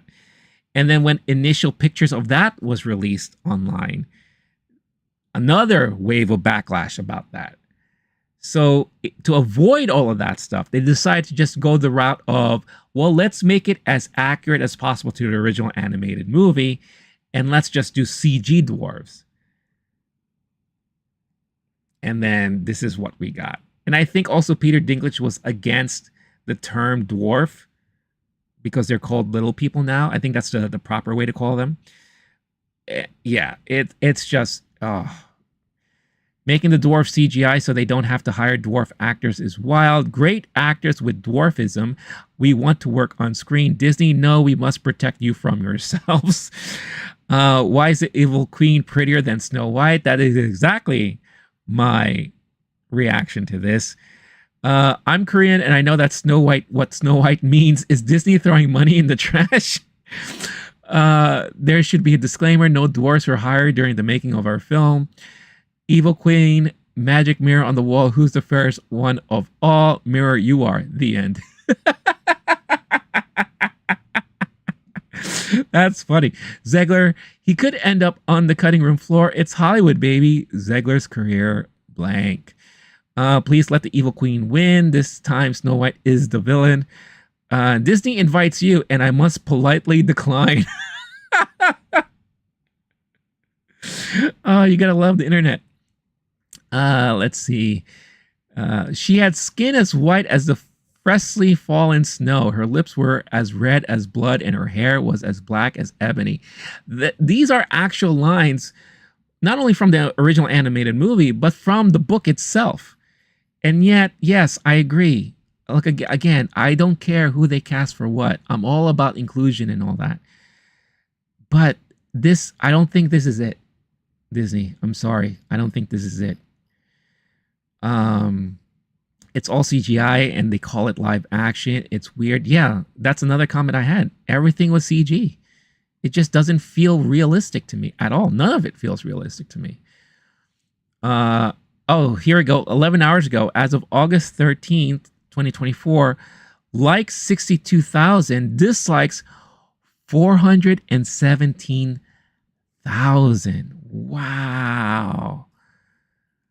At this point, if you were Disney, what would you do? This movie is slated to come out in March 21st of next year. Would you still release it? Or is this something, take the Lady and the Tramp route and push this onto Disney Plus directly? Forget theatrical at this point. It has 6.2 million views. And again, like, there are ways to find and to see dislikes. So I tend to believe this count right now. That's awful. That is awful. And this person here said the same thing. 721 likes, dislikes 430,000. Oh my gosh. What's the point of doing live action remake of an animated movie if you're just going to animate half of the characters anyway? Oh. Yeah. Yeah. This is, oh man. This is going to be a huge problem for Disney. This is going to be a huge problem for Disney. I don't know at this point what they can do. I think if I were them, I would cut my losses and just release this directly to Disney Plus, because there's no winning for you guys here at this point. There's no winning. People are going to hate watch this thing. That's what's going to happen. People are going to end up hate watching this thing. My motto and my what I always believe in is that before I shit on something, I have to watch it for myself first. I'm definitely going to watch this, and then I'll see how I feel about it afterwards. But yeah, this looks terrible. Looks terrible. Colonels, it's terrible that a small percentage of the world can change the masses' thoughts. The exception never makes the rule. Yeah. I'm with you on that one. Star-Lord saying, I've missed a lot. Warwick Davis played the Leprechaun like 5 times, even one when he wasn't a killer. I just disagree with Peter Dinklage. He's not as fun as Warwick Davis. Well, the thing is, Peter Dinklage, he considers himself to be a real actor. Like, again, I've mentioned this before. There are certain people like a Rachel Zegler, like a Peter Dinklage, who are like thespians. You know, they are like so into the craft of acting that sometimes they can be overbearing, sometimes they can be annoying, and sometimes what they say can be off-putting, right? I don't agree with what he said, because you do have a lot of little people in the business who are always trying to get work. And this would have been a great opportunity to cast a lot of these people. But instead, because of that backlash that they got, and Disney tries their best to avoid conflict. Regardless of what's happening with the Gina Carano situation and, what else? That's a great example, right? And this situation now, they tried their best. Oh, the Jonathan Majors situation, right? Despite of all those things, they really try their best to stay away from drama and to be put under like a drama light, right? Microscope. But at this point, it's kind of, you can't ignore this at this point. You have the first teaser trailer comes out and it gets panned by a lot of people, right? You get dislikes, you get ratioed at this point, right? Majorly ratioed. I didn't see one comment so far that said, oh, this looks nice, or this looks like it's going to be fun, right? I mean, I'm trying to go through here. Oh my God, this is so messed up. Someone said Rachel Zegler looks like Lord Farquaad from Shrek. Oh. The only nice comment that they have is that, yeah, and this is the second comment to mention it, that they didn't disable the comments.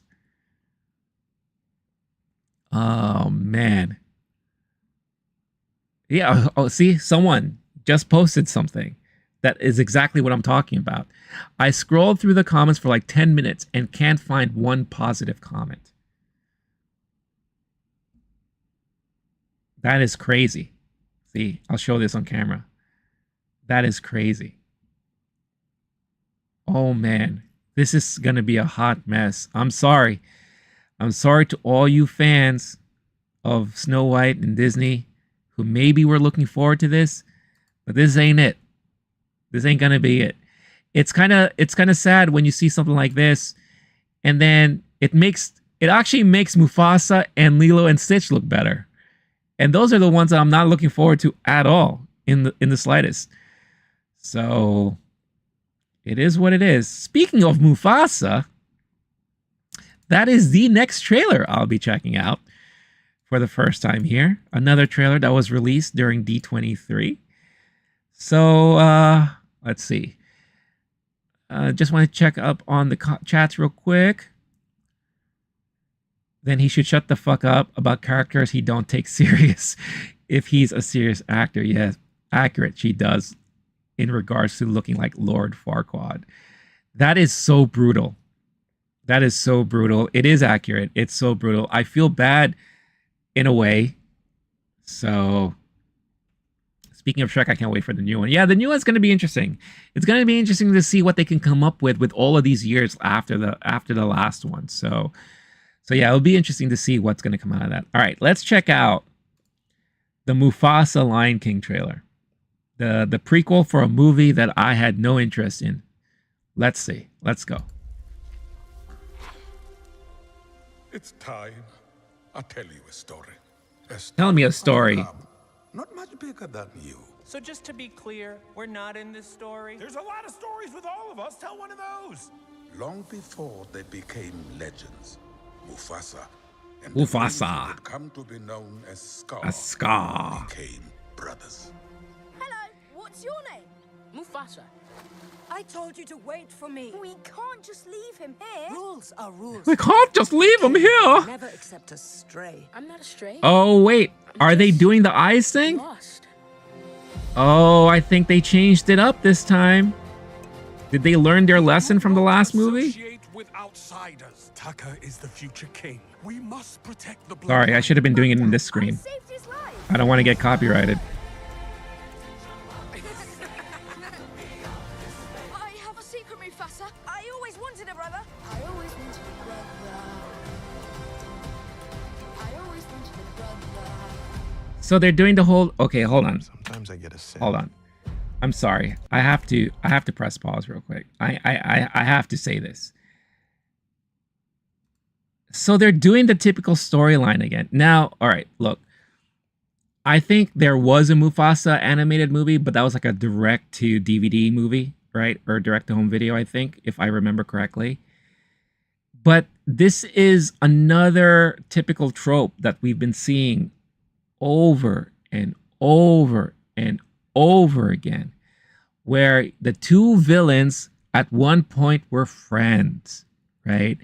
Oh, we were supposed to be like brothers and we grew up together.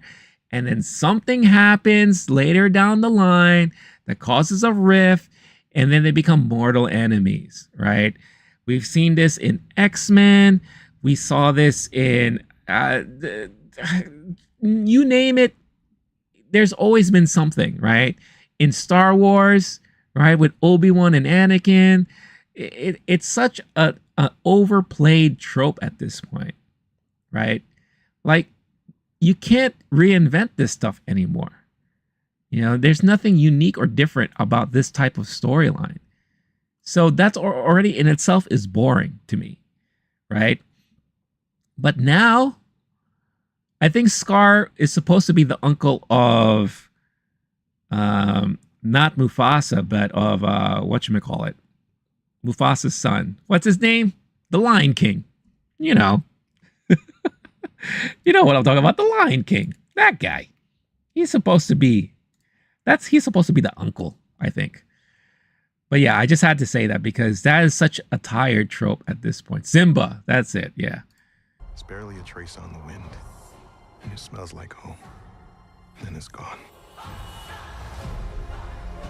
You and Taka together. That is home. Now both of you go. Find your place in the circle of life. Hey, look, I saw a face. The circle is broken. There will be one lion. Yeah, they definitely improved on the facial expressions. Definitely improved on that. We must fight together. But again, it goes back to the same comments about Snow White. How can you call this live action when it's all CG? I'm here to protect you, my brother.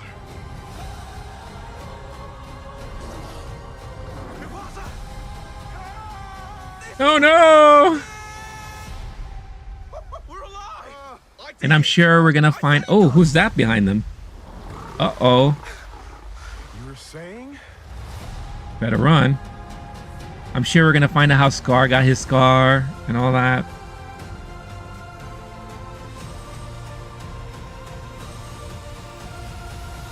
Oh, Lin-Manuel Miranda again. All right. All right, calm down. We saw it already.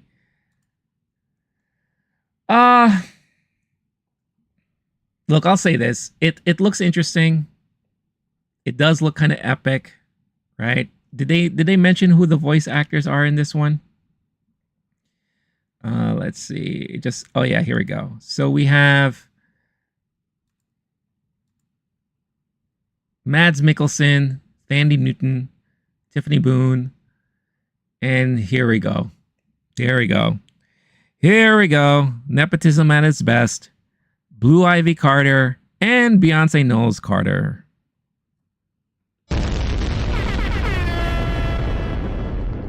Already, I am completely turned off by this. I mean, Beyonce, in my opinion, was one of the worst parts of The Lion King, the live action Lion King. Now you got her little girl in this one. Yeah, all right. No thanks. I'm going to watch it, but that just made my expectations drop. Because I will say, it does look like they improved on the facial expressions, which was one of my major criticisms from The Lion King.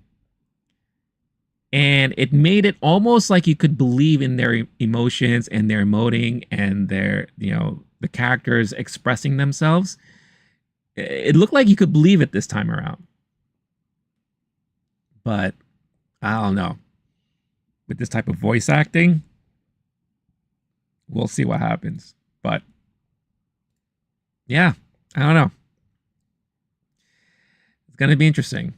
Return to us Mike Myers and make a third Wayne's World movie. Yeah, I don't think that's going to happen. I would love to see that too, but I don't think that's going to happen. Star-Lord, this feels like they made a new Lion King video game because this is hard to deal with. It's a lot of CG. It really is. It's very CG filled. And I don't know. It's like, can you really call it live action if they're just recreating live action in CG? Now, it does look pretty realistic. That's something that I will not knock it for. I mean, the other Lion King live action movie felt that same way too. But yeah, I don't know. Let's look at the comments. Let's look at the comments. You got this, out of all the trailers that I reacted to today, this one has the most views. 10 million views. Over 10 million views for this one. So let's look at some of the comments here. How freaking old is Rafiki? I swear the monkey's been alive for like that whole family's bloodline. Well, here's a positive. This trailer looks a lot better than the trailer for the first live action Lion King. Also, like how this isn't another redo, but an original story. If you remove the water from at 218, this looks like the location Mufasa died. The tree instantly transported me to that scene. Disney out to break my heart all over again. The fact that Scar loved Mufasa once is heartbreaking.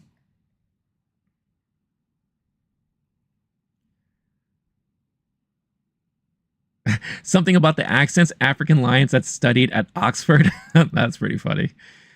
I always wanted a brother.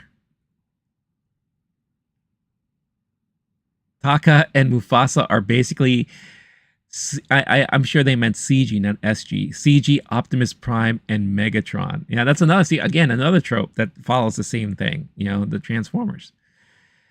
Here's another positive. I'm really impressed with the animation. They finally realized that Africa isn't a dried up, dead wasteland of dead plants everywhere.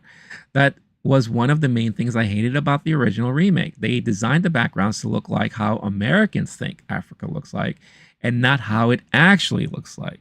They finally realized that you're allowed to use more colors than just brown. That's a good observation. I never thought of it that way. Scar being the good lion is a plot twist I didn't expect. I can't focus on the trailer. I'm just focusing on the fact that Scar sounds like a Victorian British boy that delivers newspapers. So I guess if there's one criticism, it's Mads Mikkelsen playing the voice of Scar.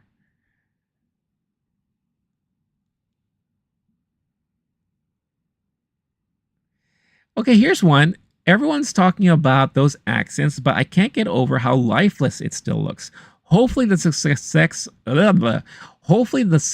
of Inside Out 2 shows Disney that animation is a worthy medium. I don't necessarily agree with this. I mean, I think they've improved a lot on the faces. So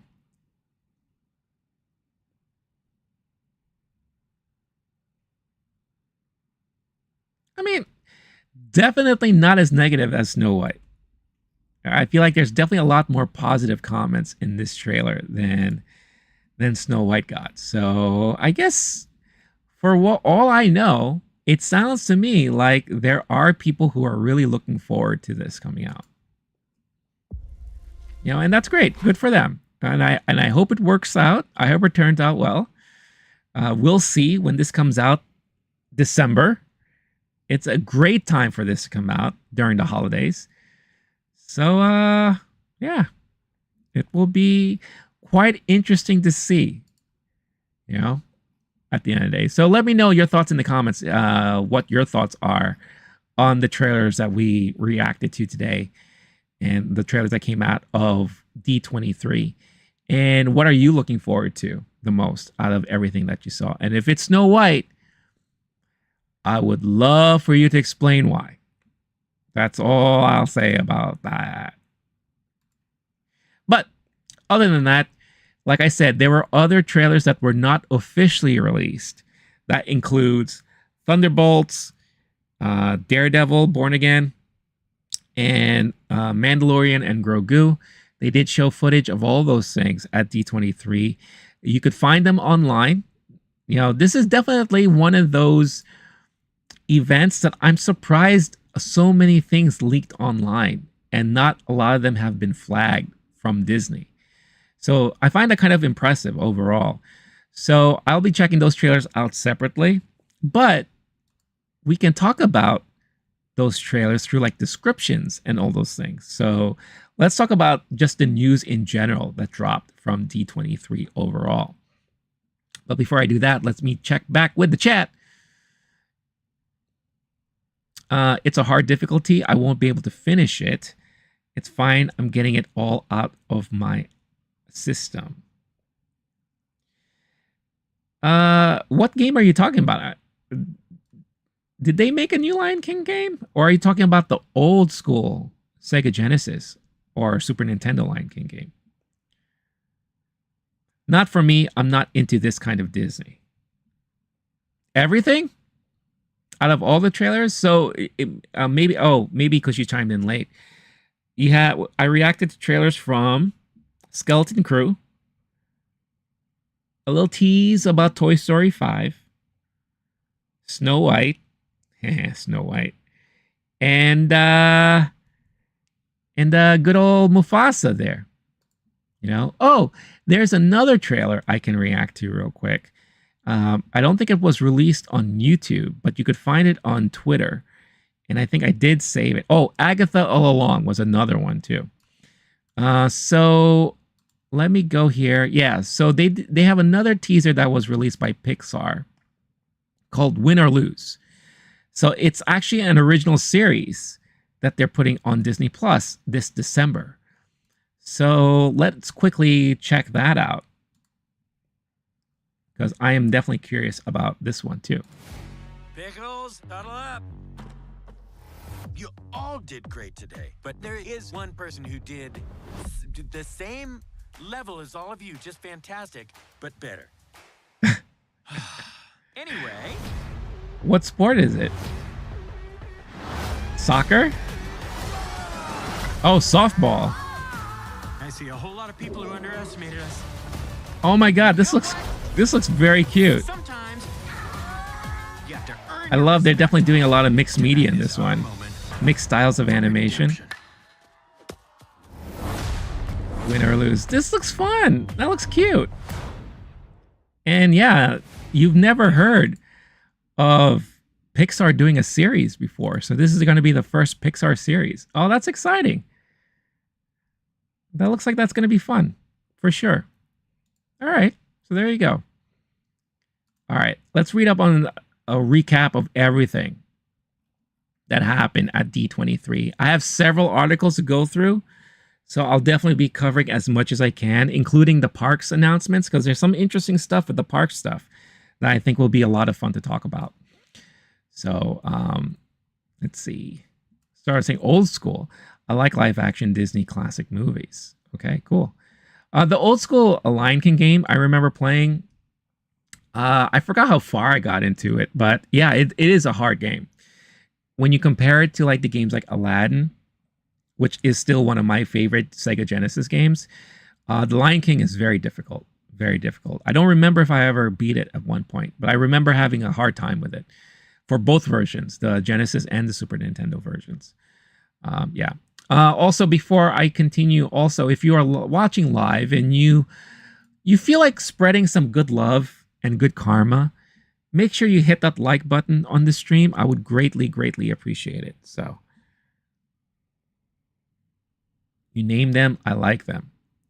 As far as like the live action Disney classic movies, so like when you go back like Herbie and Bedknobs and Broomsticks, you also have Mary Poppins, right? If we're talking like old school live action Disney movies, those are some of the ones that stand out. Pete's Dragon it was one of my favorites growing up. I love, and I don't know if you remember this one, Condor Man. You've never Disney has never re-released Condor Man. You can't even find it on Disney Plus. But that was definitely a live action Disney movie that I really thoroughly enjoyed as a kid. I haven't watched it since, so I am curious to know and see if it holds up. But that was definitely a classic for me. And I guess if you go more into the 90s and 2000s, you have Freaky Friday, The Parent Trap, the old and new version, right?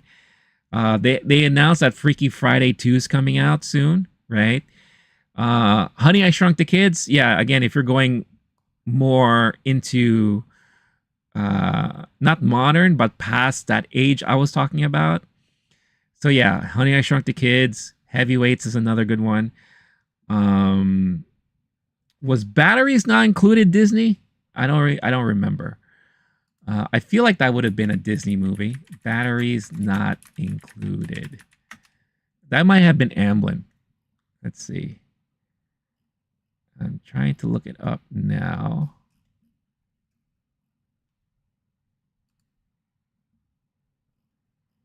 Batteries Not Included was Amblin.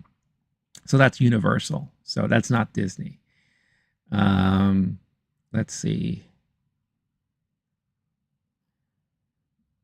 Mighty Ducks, which is a movie I never saw when it first came out. I actually watched that later in life, and I thought, I could see why people like that movie. It's a lot of fun.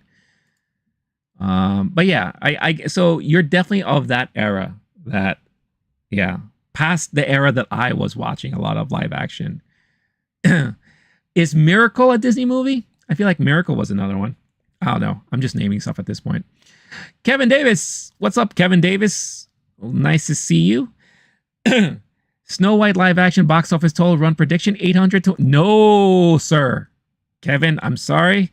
I like you. I totally disagree with that. Snow White, the live action, will not make $800 to $1 billion. No way. Let's put it this way. out of all the live action Disney remakes that they're doing or that they've done, with all the CG that is in this one, right? It reminds me of Beauty and the Beast. The one with Emma Watson, the Hermione, right? I'm going to look up to see how much Beauty and the Beast did. And Beauty and the Beast has international appeal. Yeah, I know a lot of like countries internationally were looking forward to that Beauty and the Beast remake, right? So let's go. Let's see. March 16. All right. Now, Beauty and the Beast, I think, has more international appeal than Snow White does, right?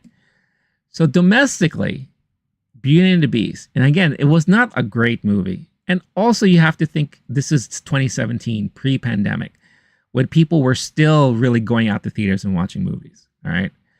Domestically, it made $504 million. Internationally, it made $764 million. So yes, if you were to put the worldwide total together, $1.2 billion. But look at how Snow White looks compared to Beauty and the Beast. Snow White looks abysmal, in my opinion. I don't think it has a chance to even make 500 million, like worldwide, in my opinion. That's just my opinion, but I think it's going to have a huge struggle for that. Freakier Friday, which is the sequel to Freaky Friday, box office total run 600 to 700 million. I also think that's a little bit of a stretch. I think it will do maybe 300 to 400. Kevin Davis, Tron Ares, box office total run 500 to 600. Maybe. Lilo and Stitch. See, now Lilo and Stitch, I think, is more beloved recently than Snow White, than the old school stuff. So I think Lilo and Stitch actually has a higher chance to possibly do $1 billion worldwide, because out of all the Disney animated movies, I should say, Lilo and Stitch in more recent years has a higher fan base out of a lot of the other ones. So I think Lilo and Stitch, if done right, again, we haven't seen anything but the whole CG Stitch come out. I think that has a higher chance of doing $1 billion business at the box office. If it looks fun, if it looks good. Snow White, unfortunately, just does not look good right now. So I don't think it's going to do that much money. So started saying our granddads sure knew how to make them. Yeah, I mean, look, there was definitely a golden age of Disney movies. I feel like they've run out of original ideas and they think of it more just business now. So that's why we are seeing a lot of the live action remakes, sequels to movies that came out before. It's just how it is. You know, they still do well animation wise, but not that well like they used to, I think, in my opinion. So we'll see what happens. But yeah, nothing compares to like the good old days in like the 80s and the 90s of Disney live action and animation. Well, hold on. I will say there was a period of Disney animation that was pretty bad. That was when you were getting your, and not saying that it's bad for me. I still enjoyed it.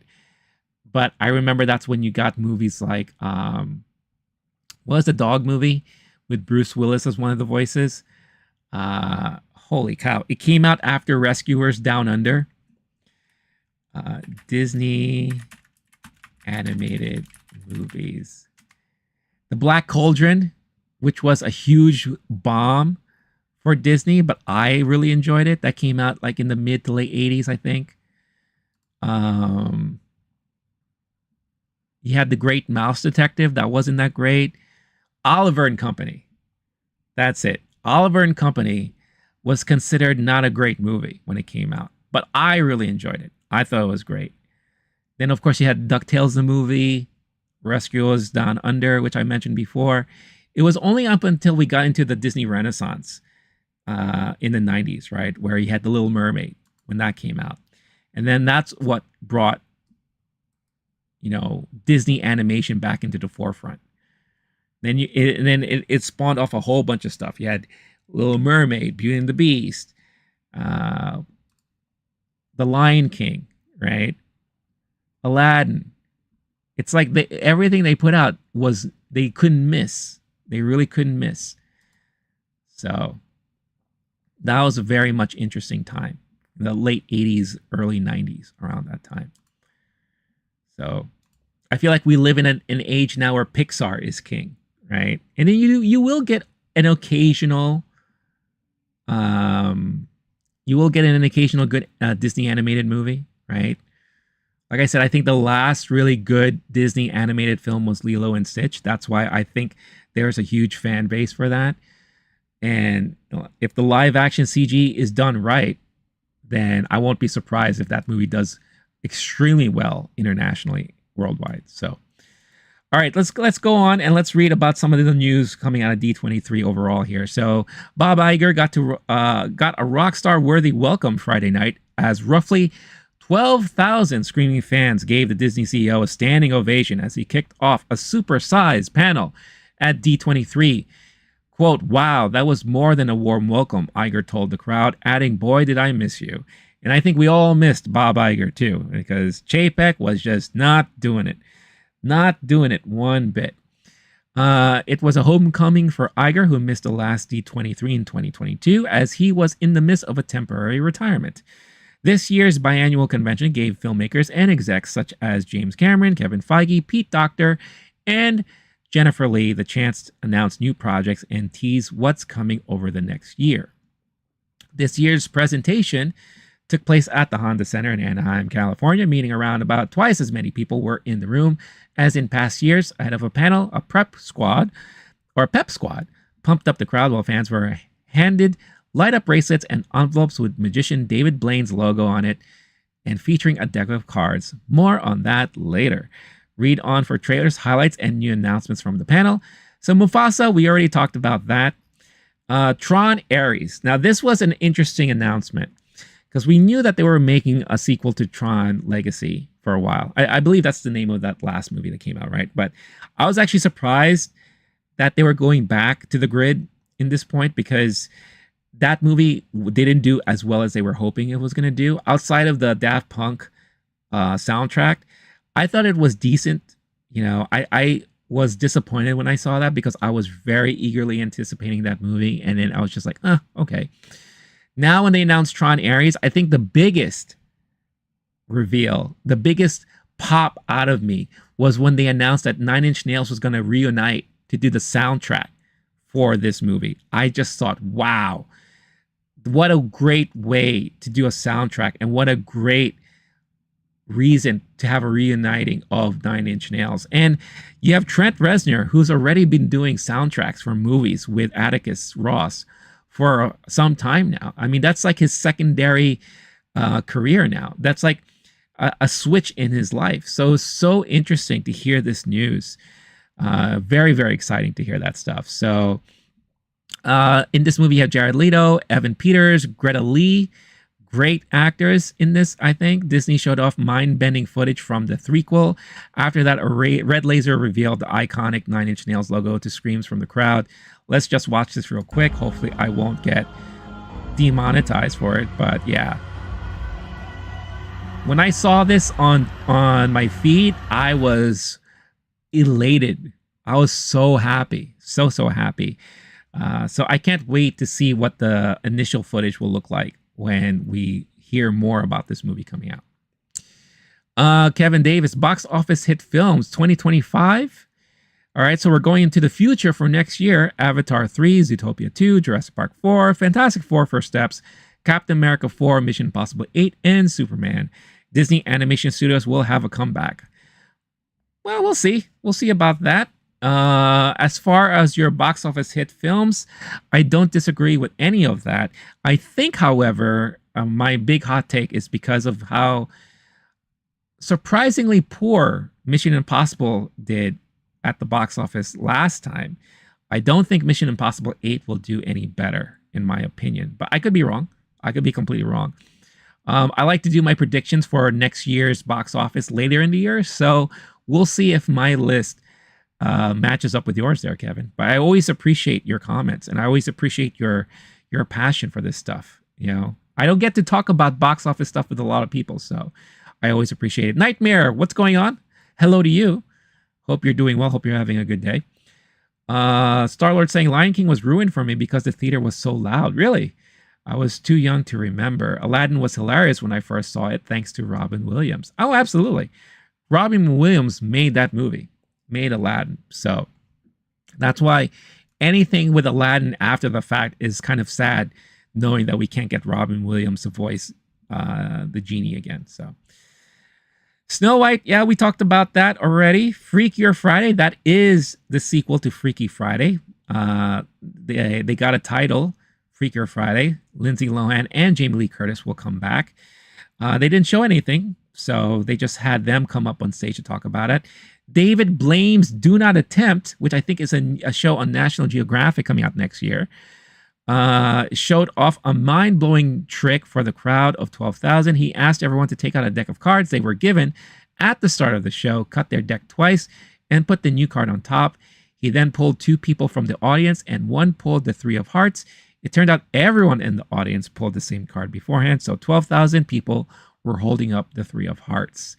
He is definitely a witch in real life. Nightmare saying, play a movie for us, Deadpool. Nope, I can't play movies on stream because of copyright. Starlord saying, AI voice Aladdin like they did Darth Vader. I guess they could do that. Didn't they do something? Oh no, they didn't do a new voice. They used old clips of Robin's voice acting as the genie. When they did that short, they did an animated short celebrating 100 years of Disney animation or something like that. And I think they reused a lot of his older voice clips. So they could try. You know, we'll see what happens if they ever try to do that again. Agatha All Along, we already covered that. I reacted to that trailer. Daredevil Born Again, here we go. This is one of the things I was very eagerly anticipating. Marvel Studios boss Kevin Feige revealed that season 1 of the series debuts March 2025, and season 2 is about to go film. So that's fascinating in itself. We haven't even got season 1 yet, but they're already in the process of filming season 2. I believe also they're doing that because originally, I think it was supposed to be 18 or 20 episodes or something like that, but they're going to split it in half. So that makes sense. Among the stars on stage were Charlie Cox, Vincent D'Onofrio, Deborah Ann Wall, Eldon Henson, and John Barenthal. Barenthal said, returning, it's a real honor. I couldn't be up here with better people. And they also have, they did show some footage. They had a trailer show to the audience. And again, if you look online, you could definitely find it. And I'm going to check it out separately and give my thoughts about it later on. We're not going to review it here on the stream. Nightmare saying, do you have another platform to broadcast on? What are you asking? Are you asking me to purposely stream a movie? Or I'm not quite sure what you're asking for, but I only stream on YouTube for now. Kevin Davis said Daredevil Born Again will be a big hit show for Marvel Studios since WandaVision. I hope. That's my hope, because I'm very much am looking forward to this series. And for anyone who are fans of the Netflix show, them going back to roots to that stuff, bring everything back from that, I think is going to be interesting to see if they can pull it off or not. Echo was a nice little tease of what they could do, but I think it was a little bit lackluster in my opinion, so I'm hoping for the best for this one. Because Daredevil, damn it, deserves better. Deserves better. Because Daredevil is such a great character when you think about it. Kevin Davis also says Skeleton Crew will be a moderate success. I believe that. But it looks fun. To me, it looks like a lot of fun to me. Kevin Davis also says Andor will get Emmy nominations. Oh, I'm sure. They're going to bring it hard in Andor. And the way they've been treating that series, that's what I've been waiting for. That's what I've been wanting for Star Wars for a long time. Star-Lord saying, no, dude, Robin Williams is gone already. That would be a bad idea. James Earl Jones gave his permission. Yeah, but they could ask Zelda. I think his daughter controls a lot of the Robin Williams stuff right now. So if Zelda can agree to it, then it is possible that we could get an AI version of Robin Williams' voice. By the way, I do have a great Robin Williams story to share with you guys. I mentioned this before. I used to work in the video game industry. So I used to go to E23 a lot. And I remember one time I was hanging out at E23 with my friends, and I saw someone walking by. Very fancy sunglasses, fancy jacket, very tight jeans and boots. And lo and behold, it was Robin Williams. And I knew and I heard that he was always a big fan of video games, and he always used to visit E23 a lot. So it was just kind of nice just to see him walking on his own, unbothered, just walking out, heading out towards the exits. So I thought that was really cool. I was like, oh, look, there's Robin Williams. Well, it's not so much that she controls the voice, but she controls the Robin Williams, I guess, licensing. You know, if it's not the individual, they always talk to the family. And Zelda is always the one who speaks up about anything usage of Robin Williams, anything that he does, right? So I'm pretty sure if they talk to her, she has to say whether or not they could do something like that for him. So let her play Miss Doubtfire. I don't know if she's an actress, but I think she did. Didn't she? Yeah, she directed something this year. She directed. Hold on. She directed that movie with Catherine Newton that came out earlier this year. Let's see. She directed. Now I could be wrong, but I'm pretty sure she directed that Frankenstein take. Hold on. Let's see. Lisa Frankenstein. Yeah, I was right. She directed that movie Lisa Frankenstein that came out earlier this year, which was okay. It was cute. It wasn't like that fantastic, but she did direct that movie, so it's not that easy. All right, going back to the news from D23, Ironheart. Yes, that is a series that's still happening. Black Panther Wakanda Forever filmmaker Ryan Coogler took the stage to talk about the Marvel show, centering on Riri Williams, who first debuted in the 2022 movie. The character is a genius MIT student who built her own Iron Man-style suit. Thorne, Anthony Ramos, Lyric Ross, Alden Ehrenreich, and Reagan Aliyah joined Coogler on stage to show off footage. So they did show off Ironheart footage at the show. So I'm pretty sure you could catch that online. The show has long been in the works and actually revealed footage at D23 last time in 2022. Yeah, they've been trying so hard to figure out what to do with this. I really think the poor reception of her showing up in Wakanda Forever really hurt that show. But they're still going to move forward with it. So we'll see what happens after that. Nightmare saying you should watch the series. I'm going to try my best to pronounce this. Al-Muki Al-Tarthakafi. I appreciate the recommendation, Nightmare. I've had so many people that would always recommend things for me to watch and react to and all that. With all due respect, I have a lot of things to watch and react to. If you really want me to do that, best way to do so is to become a member and donate. And if I take those things and requests seriously, but I can't just stop what I do and watch and react to things just out of random recommendations. But I do appreciate it. Fantastic Four and Captain America Brave New World. Fresh off San Diego Comic-Con just a few weeks ago, Marvel brought out Brave New World star Anthony Mackie and showed off the same footage for both his movie and Fantastic Four. The footage was not new for those who were at Comic-Con, but Mackie did tell a story about seeing Harrison Ford as Red Hulk.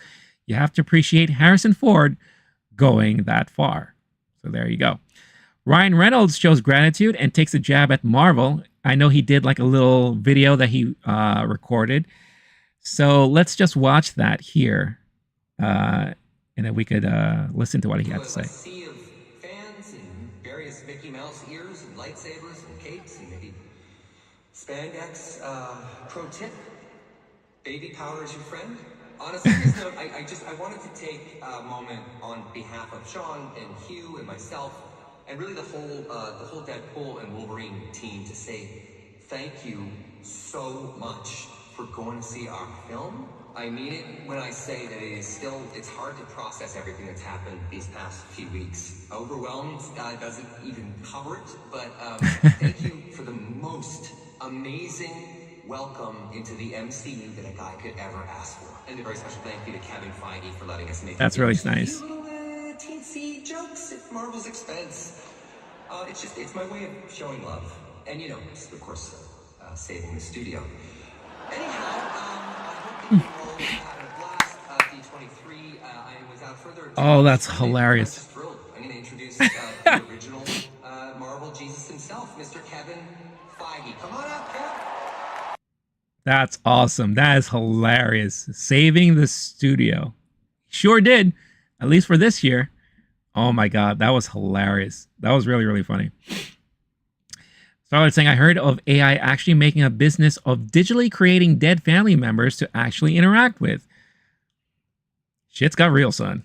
I'm not surprised by any of that. So I'm sure. And again, me and my friends, we say this all the time. We are still in the early ages of what AI can do. Can you imagine what AI would look like 5 years from now? Think of what AI was 2 years ago. So crazy, crazy stuff, man. Really crazy stuff.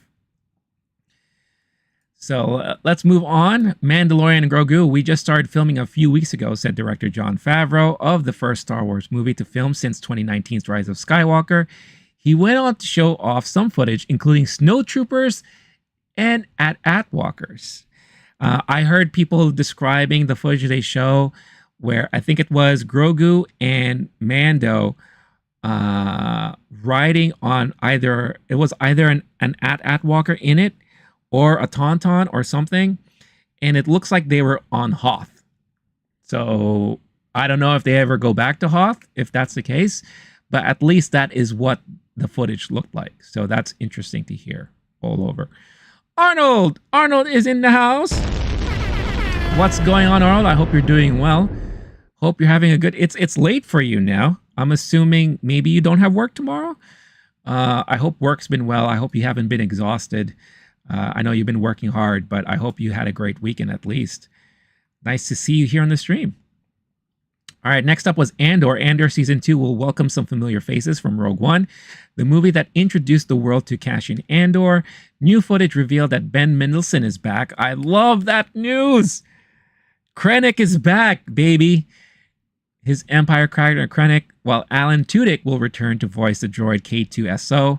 The rebellion goes big, said creator Tony Gilroy in a video. So that's a lot of fun. I can't wait for that to come out. This is going to be the last season because this one will tie directly into Rogue One. So I can't wait to hear about that.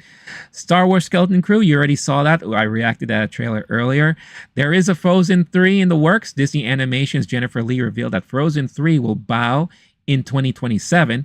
I believe there was an announcement made this morning that it's going to release November 2027. So they're aiming for the holidays for that year.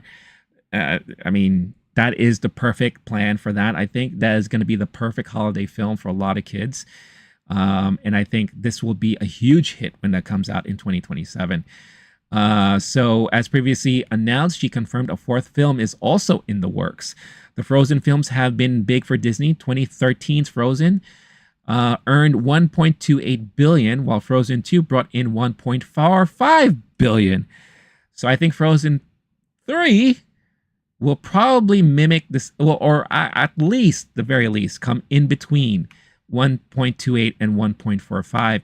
I think Disney should follow the same strategy they did with Inside Out 2 and not have it come out on digital for at least 6 months, if not longer. I think that is a strategy they should, use moving forward, because that's honestly what led to the success of Inside Out 2. So I think that will be a very exciting for a lot of people. Believe it or not, I have not seen any of the Frozen movies, so I don't have any leg in the race in this one. So, Arnold's saying, I have tomorrow free. That's good. I work every day from 1 p.m. to 8 p.m. Okay, got it. Well, that's good. At least you have a day off tomorrow. So that's awesome. You get some time to relax, do some things, play some games maybe, you know, have some fun. And I'm glad you could spend the time with me here on the stream. I very much appreciate it. As always.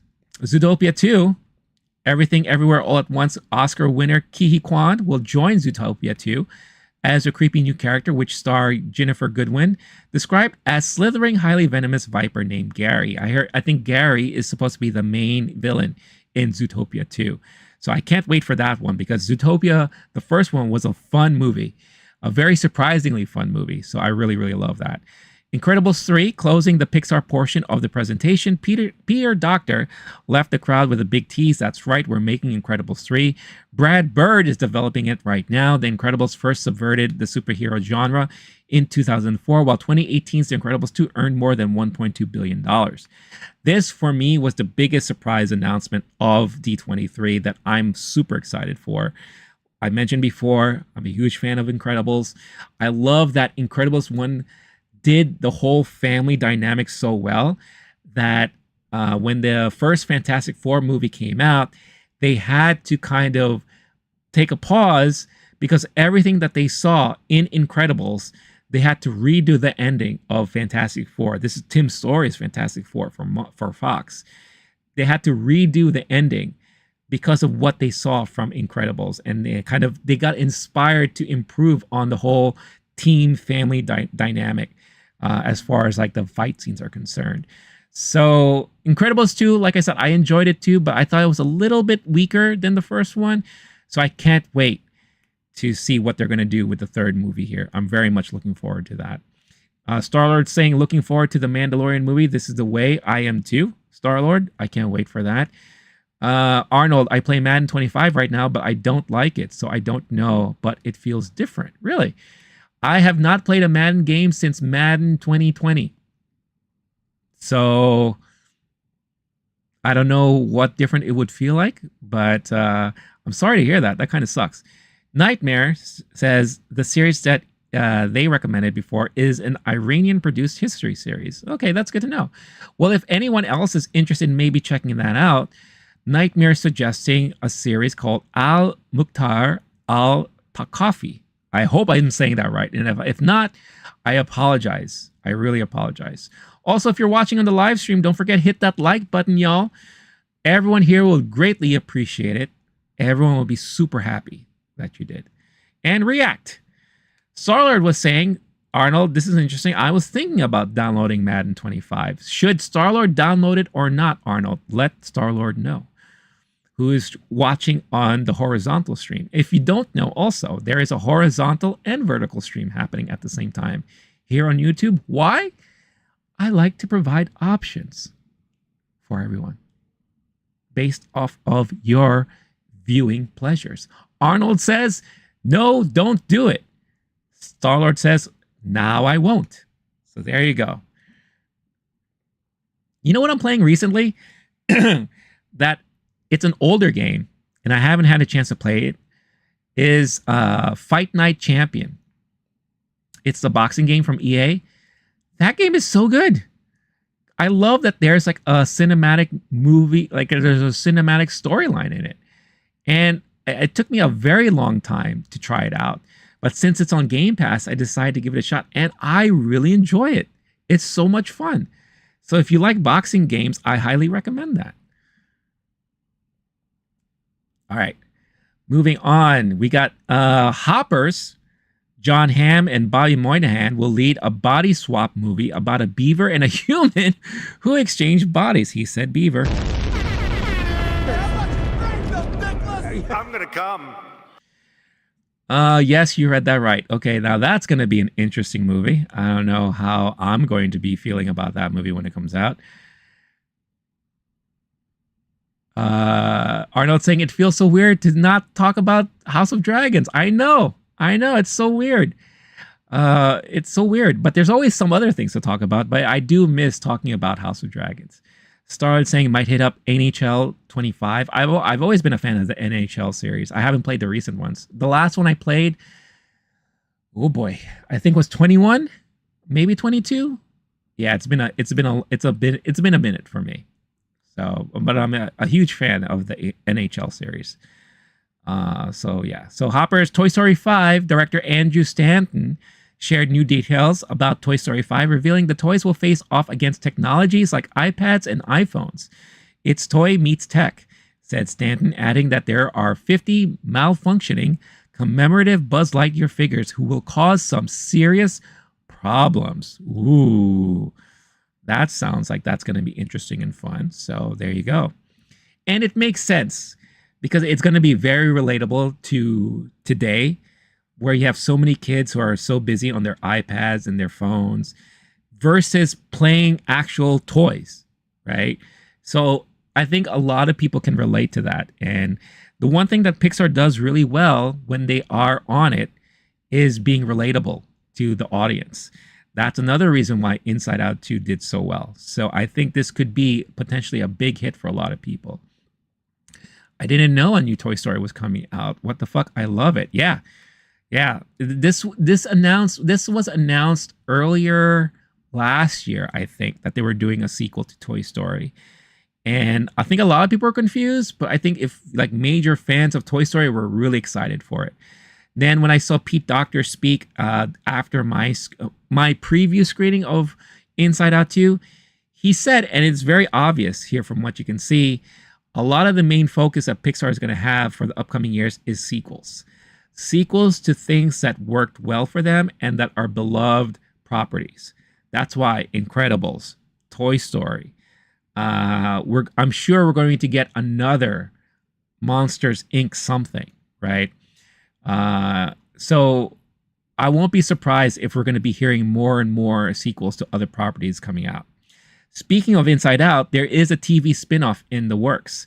Pixar's Doctor took a victory lap after this summer's success of Inside Out 2, thanking fans for making it the #1 animated movie of all time.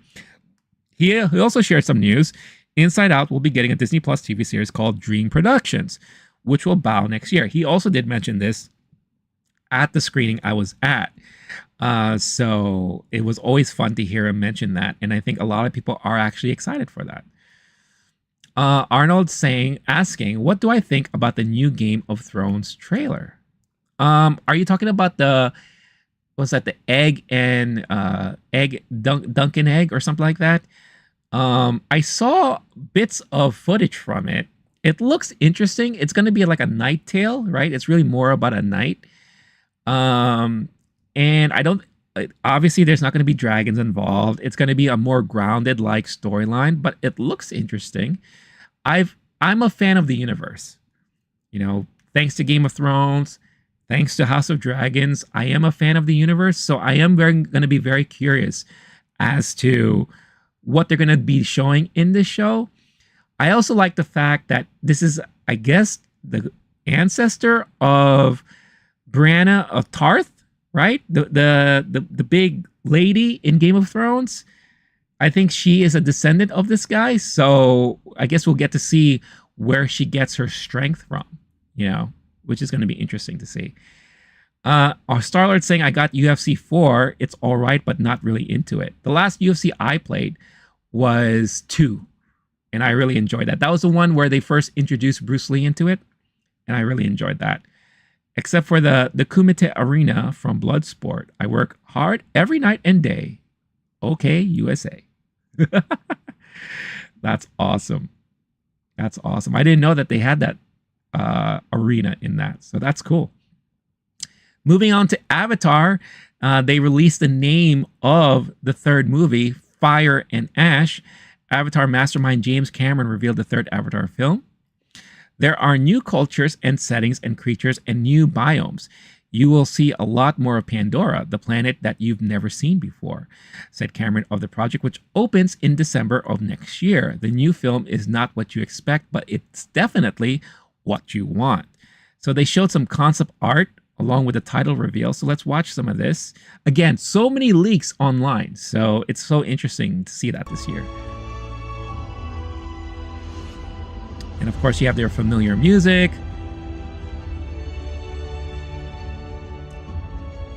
I mean, a lot of sky pictures. a lot of similar. Fire and Ash, I'm expecting that we're going to see a lot of desert, a lot of volcanoes, a lot of lava, a lot of new Na'vi from those areas. So I think that's going to be really interesting to see. Right? And there you go. There's the Avatar 3 logo. Fire and Ash. There you go. So a lot of people were definitely excited to see that. Monster Jam. Little was revealed about this new project, but Dwayne Johnson introduced a film called Monster Jam that involves monster trucks. We can create something that is immersive and cool and fun, said Johnson, calling it a live action experience told from the point of view of these incredible monster trucks and their eccentric owners. All right, so I'm sure the fans of the Cars franchise will probably love something like that. Moana 2 stars Oli Cravalho. God, I'm pretty sure I butchered that name. And Dwayne Johnson got the crowd moving by performing a song from her upcoming sequel. Maui is singing again, singing in keys that don't exist, and my hair looks fantastic in Moana 2. Quipped Johnson, who gave a shout out to his 6- and 8-year-old daughters in the crowd. The film is a sequel to the landmark 2016 original, which has consistently been among the most streamed movies in the world for several years. It initially was slated as a Disney Plus TV series before getting upgraded to theatrical. So yeah, so when I was talking before about some of the newer, well-received Disney movies, I forgot to mention Moana. Moana is huge for a lot of people. So, when you have Lilo and Stitch and Moana, you're going to have a rabid fan base for these films. So I'm sure Moana 2 is going to do gangbusters when that finally comes out. Audiences got a look at the new trailer, which has not yet been released online. Then Johnson handed things off to Disney's Bergman, introducing him as my twin. Whoever posted that trailer got it major doo-doo problems. So they were not able to have this in the article there. And that seems to be all that this article particularly says. So I wonder if, I thought they released the new trailer already online. Let's see. I'm going to take a quick look here to see if the Moana 2 trailer was officially released. I thought it was, unless they took it down. So let's see. I'm going to do, because I haven't seen any of, the teaser of Moana that we got. I have not seen that. So let's see. Moana 2. Yeah, so there was an official trailer that was released 3 days ago. So there you go. So the official trailer is out. I haven't seen it yet. So you know what? Let us join me on this journey as we watch the new trailer for Moana 2 coming out later this year. That's for you old fans out there. I don't take requests. So saying, let me guess, the new Avatar is about saving the fireflies. There's definitely going to be fire involved for sure. Arnold saying, it's so weird, bro. I come home and want to chill out trying to watch movies, music, but nothing makes me relax. But when I come into your live, I can just calm down and enjoy entertainment with you. I hope you will do this many years. Oh, Arnold, that is such nice words from you. I really appreciate it. I hope I could do this for many years. It all depends on all of you guys. If you still want to watch me as I get older, talk about movies and pop culture, and if I get continued support from all of you guys, then of course, I will do this for as long as the audience is there. So I really, truly appreciate it. I really do. Stallard also says, that reminds me, I just heard from the fake mobile game apps that has $100 million to save the whales. What is that about? What app is that? Starlord, let me know what that is. That sounds crazy. All right, here's Moana 2. Let's check it out.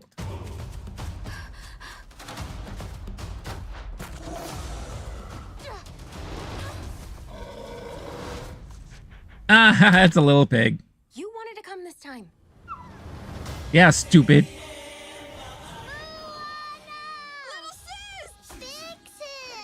Oh, that's cute. She got a little sister. It was 3 days.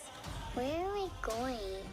Before Maui stole Tifiti's heart, our ancestors. So is this going to be like a handoff to the young girl?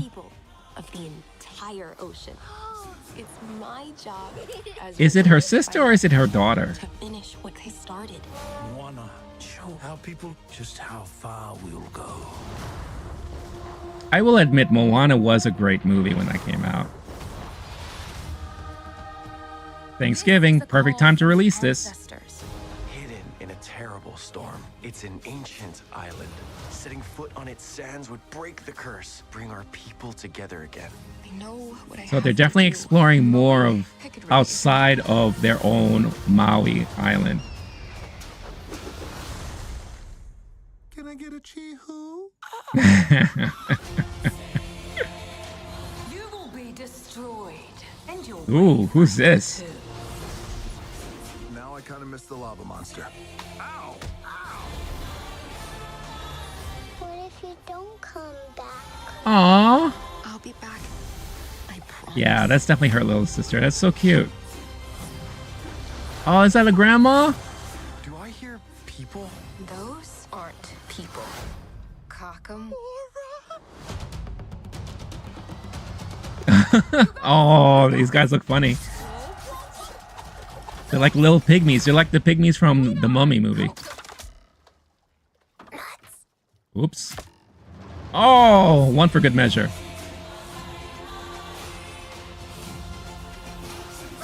Oh, that looks cute. That looks cute. All right. That looks cute. I'm down for that. I'm definitely down for that. That looks like that could be a lot of fun, for sure. It has the same type of humor from the last movie. Good. It looks like the good voice acting, obviously. One thing they didn't really talk about, I guess, at D23 was the live action Moana. So I wonder what's the status with that right now. But this is the one that's coming out this year. So I'm sure there's a lot more focus on that. But yeah, Moana 2 looks like it's going to be a lot of fun. Definitely going to be a lot of fun. I see the pig now. I'm hungry, bro. New Lion King. Yes, they are coming out with Mufasa the Lion King this year. It's a sequel. Well, it's a prequel to the live action Lion King that came out several years ago. I think back in 2017, maybe. Was it 2018? Something like that. But yeah, so it's the story of Mufasa and Scar and how they were friends growing up, and then something happens, and then it shows you how Mufasa becomes king and all that. So I reacted to the trailer earlier, and overall, I think they definitely took some criticism, and they, in my opinion, they improved on a lot of the CG animation for the faces to kind of give them more emotions, which I think was very severely lacking. I don't know how I'm going to feel about when I hear Beyonce and her daughter voice characters in the movie, though. I think that is a big mistake, but that's just me. So yeah. Let's see. So it's saying, ain't that a load of bullshit? I don't know. I just hear about these things. What's that Star Tours about? Are you talking about my shirt? So Star Tours is one of my favorite rides at Disney, whether it's Disneyland or Disney World. It was one of the first Star Wars rides you could ever go on. So when I went to Disneyland 2 years ago for Star Wars Celebration, Star Tours was celebrating its 25th anniversary. Oh, 35th anniversary, sorry. So, and they announced that what was it? I forgot. They updated the ride to include a lot of references to the newer movies. And they announced recently that now they've updated it to include scenes and characters from The Mandalorian and Grogu and things like that. You thought it was a hotel? No, it's a ride. And the concept of the ride is that you are supposed to be kind of like starship workers or your visitors, and you're supposed to be taking a tour of a starship, and then all things go south and everything goes crazy, and you end up getting caught up in this space battle, and you get into kind of you warp into different scenes and lands and planets of where a lot of these Star Wars movies take place. So like you'll go on Kashyyyk and you'll see the Wookiees there. You'll see Chewbacca show up. You'll go on, the planet where Darth Vader's from, and you'll see him pop up. It's a fun ride, and it's like a motion movie ride. So if you never had a chance to check it out, if you ever find yourself going to Disney, I'd highly recommend you check out Star Tours because it's a lot of fun. It's a lot of fun. If you could choose a Star Wars movie, and what kind of movie would you want? You mean if I were to choose if I was to make a Star Wars movie, like what kind of movie would I want it to be? Like that? Let me know what you mean there, Arnold. All right, let me go into some other articles here. So, yeah, Incredibles 3, we're all excited about that. Let's see what other drops from Andor Season 2 and Mandalorian. Let's see. No artwork, release date, or stills, just behind-the-scenes featurette only for the room. And then, blah, blah. Mandalorian Grogu movie. Oh, that was one thing also. So, in the footage that they showed for the Mandalorian and Grogu movie, they showed Zeb in it. If you remember who Zeb is, Zeb Aurelios is a character from Rebels, and he did appear briefly in season 3 of The Mandalorian. So it looks like he's going to be showing up in the movie. The Razor Crest is also going to be back. So I don't know how they're going to rebuild that ship after it blew up, but it looks like that's coming back too. So that's interesting to hear about the movie there. All right, this is what I wanted to talk about here. Daredevil Born Again. You know what I really want to check out? That lady breakdancing in the background. Oh, you could find it online. You can find it online. It was an interesting thing to see for sure. Arnold saying, yeah, like what story? Okay. So if I was to do a Star Wars movie, I've said this already before, and they were at one point working on a movie like this, and then they scrapped it. They were going to do an underground bounty hunter movie that's supposed to explore the deep recesses of like Coruscant. So like the underbelly, right? Now we've gotten tidbits of this in The Mandalorian. We've gotten small tidbits of this in Book of Boba Fett. We've seen a little bit of this in other shows, but I want there to be really main focus on the underbelly, the crime syndicates with bounty hunters and all those things. I don't want any Jedi involved, really. And I just want them to be like if there was one syndicate that had all of these bounty hunters, right? And you have characters like the lizard guy, and all those things. I think that would have been a fun series or movie to do. To really just show the other side of Star Wars, right? If I were to do a movie like that, that's what I would do. What about you, Arnold? Star-Lord saying she looks like if Scar and Mufasa beat the shit out of her. Well, what she was trying to do here, and like I said, I give her a lot of credit for this. She's from Australia. So she was the Australian delegate to represent them in breakdancing. She was trying to do kangaroo-like moves because Australia, right? Now, it looked foolish and goofy, and it was just a hot mess. But I give her credit for at least trying. It sounded to me like Australia had nobody they could use to be part of their breakdancing club. She shows up and they're like, I guess she'll do. And oh boy, did she try something. She got 0 points. In the one competition that she did, the one round that she was a part of, she scored 0 points. Think about that. 0 points. Not half a point, not 1 point, no points. So I do feel bad for her, but at the same time, I give her kudos for trying. Arnold said he wants a Darth Jar Jar Binks movie. You might get that reference in like a parody show, but I don't think you'll ever be able to get that in a legit serious live action movie. All right, let's talk about this Daredevil series because I cannot wait for this series to come out. The Marvel Studios section of the D23 showcase tonight was light on stuff that has been released to the public, preferring to keep its contents for those inside the room. The studio may want to rethink that, as a 2.5-minute teaser trailer for Daredevil Born Again, which hasn't been released officially, has gone online all over social media and shows off the new season. The new run sees Matt Murdock and Wilson Fisk try to put their rivalry and darker alter egos aside to help the people of New York stop a bigger threat for their past to catch up to them. That bigger threat seems to be the serial killer Muse, who is glimpsed in the trailer, as is White Tiger. Kamala Khan's father also shows up, while the clip confirms Matt has at least 5 different Daredevil suits in this. And that's awesome.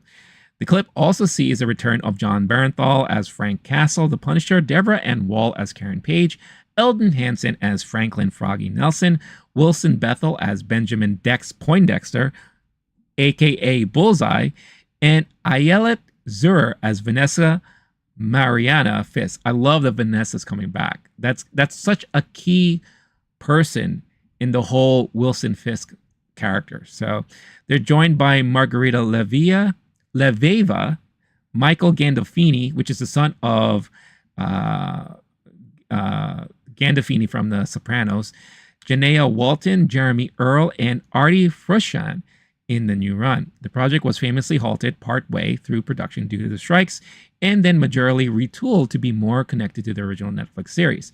The result is an original 18-episode series. Order was changed into 2 seasons of 9 episodes each, with the second season about to begin filming. The first season is due on March of 2025. So, again, I have not seen the leaked footage yet. I don't want to screen it here, just in fears of copyrights and all that. So I'm going to check it out separately, and I'll talk about it maybe like on Friday stream or something like that. But I'm super excited. The fact that you have White Tiger showing up, which is a very well-known villain in the comic books. Muse is another well-known character as well. I love that everyone is basically returning. No mention of Elektra, so we may not see her return in this series, but I'm super, super excited about this. White Tiger is also well known for going toe-to-toe with Moon Knight, so there's a possibility that there could be a Moon Knight kind of tie-in to the Daredevil series. Who knows? We'll see. But I'm very, very excited for that. So let's see. I'm reading up on some other news about Tron. Let's see. Nothing about the footage of what was shown. Again, like the biggest pop for me was the soundtrack, and that 9 Inch Nails is going to reunite for this. So that's fun. Disney teases Stitch and Freaky Friday. Yes, Fantastic Four as well. So if you want to see, this is basically, I'll show you exactly what they showed for Lilo and Stitch. And it's very quick. It's not nothing like crazy or anything like that. But here. So this is what they showed.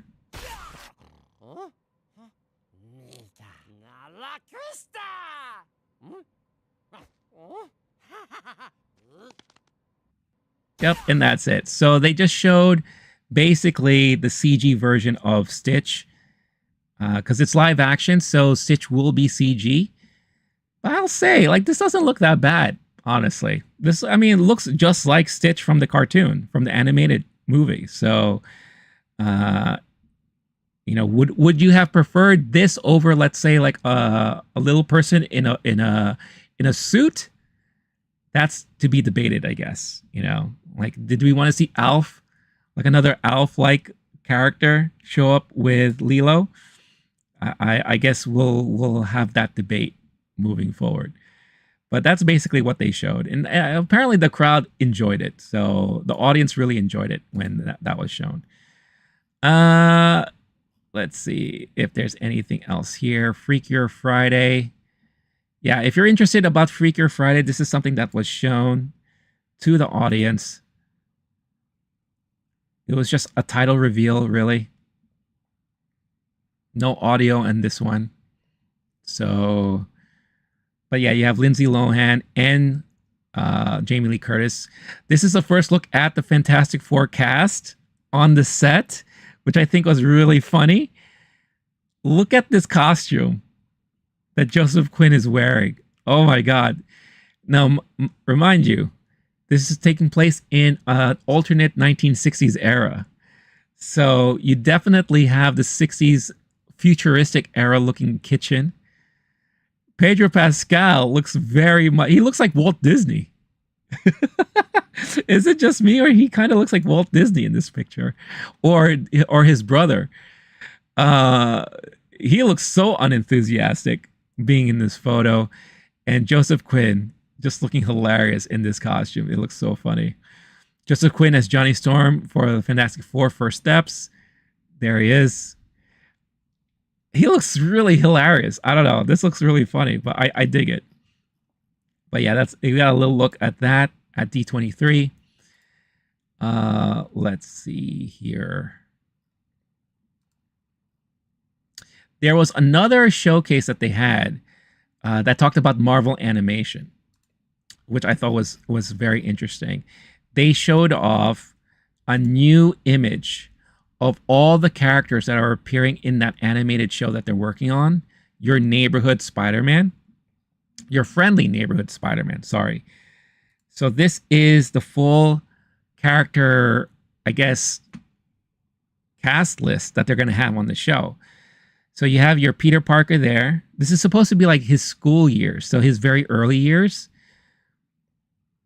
And his different costumes, the regular Spider-Man costume. You know, you have your, if you played the video game, this was the negative costume, I believe it's called, right? So very interesting stuff, but you see characters like Doctor Strange. This looks like General Ross. There's Mary Jane in the middle right there. I'm trying to see who else you can pinpoint. Let's see. I don't know who this hulking thing is back here. That's Norman Osborn, looks like, right over here. Daredevil. We're getting Daredevil on this show. So that's exciting. This is Scorpion, right here. This is either General Ross or Jay Jonah. I don't know. Iron Man. And this is like the classic Iron Man too. The very like squarey armor outfit looking Iron Man, which I really appreciate. You know, so very, very cool stuff. I love the art style. This is going to be a fun animated show when it comes out. So I can't wait for that. That's going to be very, very interesting. So that was something that they revealed during the animation panel at D23. But they talked about other Marvel animated stuff in the works. So let's go here. And let's recap everything that they talked about at the animation panel. Star-Lord asking, no Moon Knight season 2? Nothing yet. No, I will be surprised, honestly, if they do a second season of Moon Knight. I think at this point, Moon Knight may just be a character that pops in and out of other series. If they're going to do and focus on a grounded universe in the Marvel universe that includes your Daredevil, your Punishers, your Luke Cages, your Jessica Jones, right? Possibly you could include Spider-Man in that. I could see Moon Knight showing up in that. And I think that's what they might do moving forward. Little person in the suit, you mean Mini-Me? Who, Vern Troyer? That was the guy who played Mini-Me, right? Vern Troyer. Yeah, I don't know if Lilo and Stitch would work well if he was in that suit, but who knows? Who knows? Star saying I wouldn't mind a second season to Moon Knight. Yeah, I think a second season to Moon Knight, especially with the way it ended, with the whole reveal of the other persona, would be nice to see, but they have to improve on a lot of things for that. They have to really work on the story and they really have to iron out a lot of the issues that a lot of people had with the last season. So it would be interesting to see if they do that again. I guess time will tell. But as far as animation is concerned, Marvel Studios held its animation panel at D23 with brief updates on 5 animated series on the way. 3rd season of What If, Eyes of Wakanda, Marvel Zombies, Your Friendly Neighborhood Spider-Man, and X-Men 97. The biggest news at the panel is that Coleman Domingo is joining the Marvel Cinematic Universe as the voice of Norman Osborn in Your Friendly Neighborhood Spider-Man. I think that's awesome. He'll be joined in that series by Hudson Thames, who is voice acting Peter Parker for both this and the 3rd season of What If. Here, Norman is Peter's mentor and is a teacher with somewhat more questionable methods. And of course, if you know Spider-Man lore, Norman Osborn eventually becomes Green Goblin. So there you go. Speaking of What If, the panel confirmed the upcoming 3rd season will be the show's final one. So there'll only be a 3rd season and the end of What If. Confirmed first-time inclusions this season are Shang-Chi, Ironheart, and Moon Knight. Well, there you go. You're going to get Moon Knight in What If Season 3. The series will also boast an episode featuring an Avengers team of Sam Wilson's Captain America, Moon Knight, Shang-Chi, Melina, Red Guardian, Shuri, and Monica Rambeau in mechs that combine Voltron style to take on a horde of gamma monsters. Holy shit, what is that going to be like? That's going to be fascinating. Marvel Zombies is to be a 4-part event series and is confirmed to have a TVMA rating. Very little was said about X-Men 97 beyond the characters sporting the yellow-black new X-Men Grant Morrison suits. So they're going to go to the new modern yellow suits that we've seen thanks to Grant Morrison there. A reel shown does confirm Warlock, Havoc, Polaris, and Wolverine, among others, along with a shot of Jean and Scott combining powers. Finally, there was an Eyes of Wakanda, which veteran storyboard artist Todd Harris is developing with Ryan Coogler as a 4-part event series. Coogler was on hand to explain the series, does a beautiful job of representing the history of those who had to keep Wakanda secret over centuries. The biggest reveal for Wakanda was that at least one version of Iron Fist will appear in the series, as will the War Dogs. One scene shown sees Nomi fighting across a flotilla. None of these projects announced new premiere dates. So we're getting several people coming back. Moon Knight coming back for What If, and Iron Fist coming back in the Wakanda animated series. So it's going to be very interesting to see if these will eventually lead to spin-offs of their live action counterparts doing other things. It has not been announced yet that Iron Fist is returning to the Daredevil universe, but there was like hints that maybe he was going to show up and come back. So who knows? That's probably going to be something that they're going to keep very secret about. But I love everything that they're doing on the animated side for Marvel. And it's a good, refreshing change because Marvel animation for a long time was suffering. It was DC animation that was doing so well. But ever since with the Disney Plus stuff, they've been doing really good stuff. I'm in love with the What If series. Kind of sad that it's ending after season 3. It will be interesting if they ever think about doing a live action version of What If, which I think could be fascinating. But this Spider-Man show looks great. X-Men 97 was a fantastic first season, so I can't wait for season 2. And Eyes of Wakanda could be interesting. I guess we'll see whenever that happens. So really, really fun stuff coming through for Disney Animation. Key Plays. What's going on, Key Plays? I hope you're doing well. Wait, this sounds like Fortnite kind of. Is this Fortnite Marvel or Star Wars?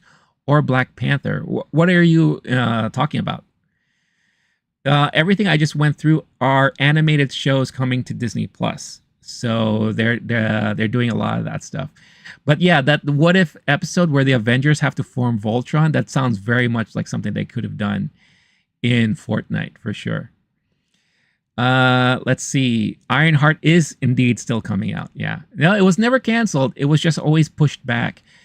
Because I think they kept retooling it, reshooting it. I think they had a hard time trying to figure out what to do with that show. Because especially with the poor reception Ironheart got in Wakanda Forever. we all know where Blade is going. Yes, the one and only. Yeah, Blade. Look, there are rumors circulating that Blade may end up being canceled. I don't know if I believe in that. I do strongly feel like Marvel is trying hard to figure out how to solve the Blade problem, which you would think wouldn't be that difficult to begin with. But I think Mahershala is still interested in doing it, and as long as he's still interested, they still have a shot at doing the Blade movie. But who knows? Time away from actually doing what you're supposed to be doing can also be hurtful. So maybe Mahershala is tired of passing on potential projects that he could be working on. That maybe he's tired of it all, right? So who knows? We'll see. My fingers is crossed. I really do hope that Blade will work out. And yeah, we got our little teaser of Blade elsewhere. Star-Lord mentioned it. Again, I guess it's safe now because they've released new updated trailers with all this stuff. And you have the actors and people involved in the movie releasing all the cameos. So yeah, we already got Deadpool. Already got old school Blade in Deadpool and Wolverine, which is really fun to see. But yeah, we need a modern day Blade. And I don't think, because Deadpool and Wolverine proved that all of those old iterations are done with. They're in the void. They got their last chance to say hi and goodbye to everybody. And this was a closing off of those characters that we grew up watching. So now it's time for a new Blade to show up. And a Marvel universe that has Daredevil, that has Moon Knight, that has Punisher, that has Kit Harington, who's supposed to be the Black Knight, right? Having a universe that has no Blade makes no sense. So I'm sure they'll figure something else with Blade. And I hope they do, because Blade is such a wonderful character in the DC universe. All right, more news about Daredevil from Vincent D'Onofrio, Kingpin himself. Marvel Studios' Daredevil Born Again arrives on Disney Plus next year, with the series set to tonally be very much in line with the Netflix Daredevil series that preceded it. In fact, Kingpin himself, actor Vincent D'Onofrio, says he believes the show goes much further than the Netflix one when it comes to just how dark and violent it gets. Speaking to Rotten Tomatoes during D23 this past weekend, D'Onofrio says, "There are some things in this show that we go much further with than we did on the original show. There's one thing in particular that my character does that I can't believe made it into the cut." Kingpin famously committed some disturbing acts in the Netflix series, most notably the infamous first season scene involving a car door and a Russian mobster's head. One of the best scenes I've ever seen. Scene. Really well done, that one. And shows you really the violent nature of Kingpin. The new series hails from showrunner Dario Scardapane and directors Justin Benson and Aaron Moorhead. D'Onofrio returns alongside Charlie Cox. Blah, blah, blah, blah, blah, blah, blah. They're joined by, yeah, and it just tells you the rest of the cast that I already spoke about before. So, I don't know. That gets me more and more pumped every time I hear more and more stuff about it. So, really, really cool stuff. If you haven't seen it yet, you live under a rock. You need to be slapped by spoilers every morning. Yeah, like after 3 weeks, right? You already saw it. The marketing team already releases new trailers.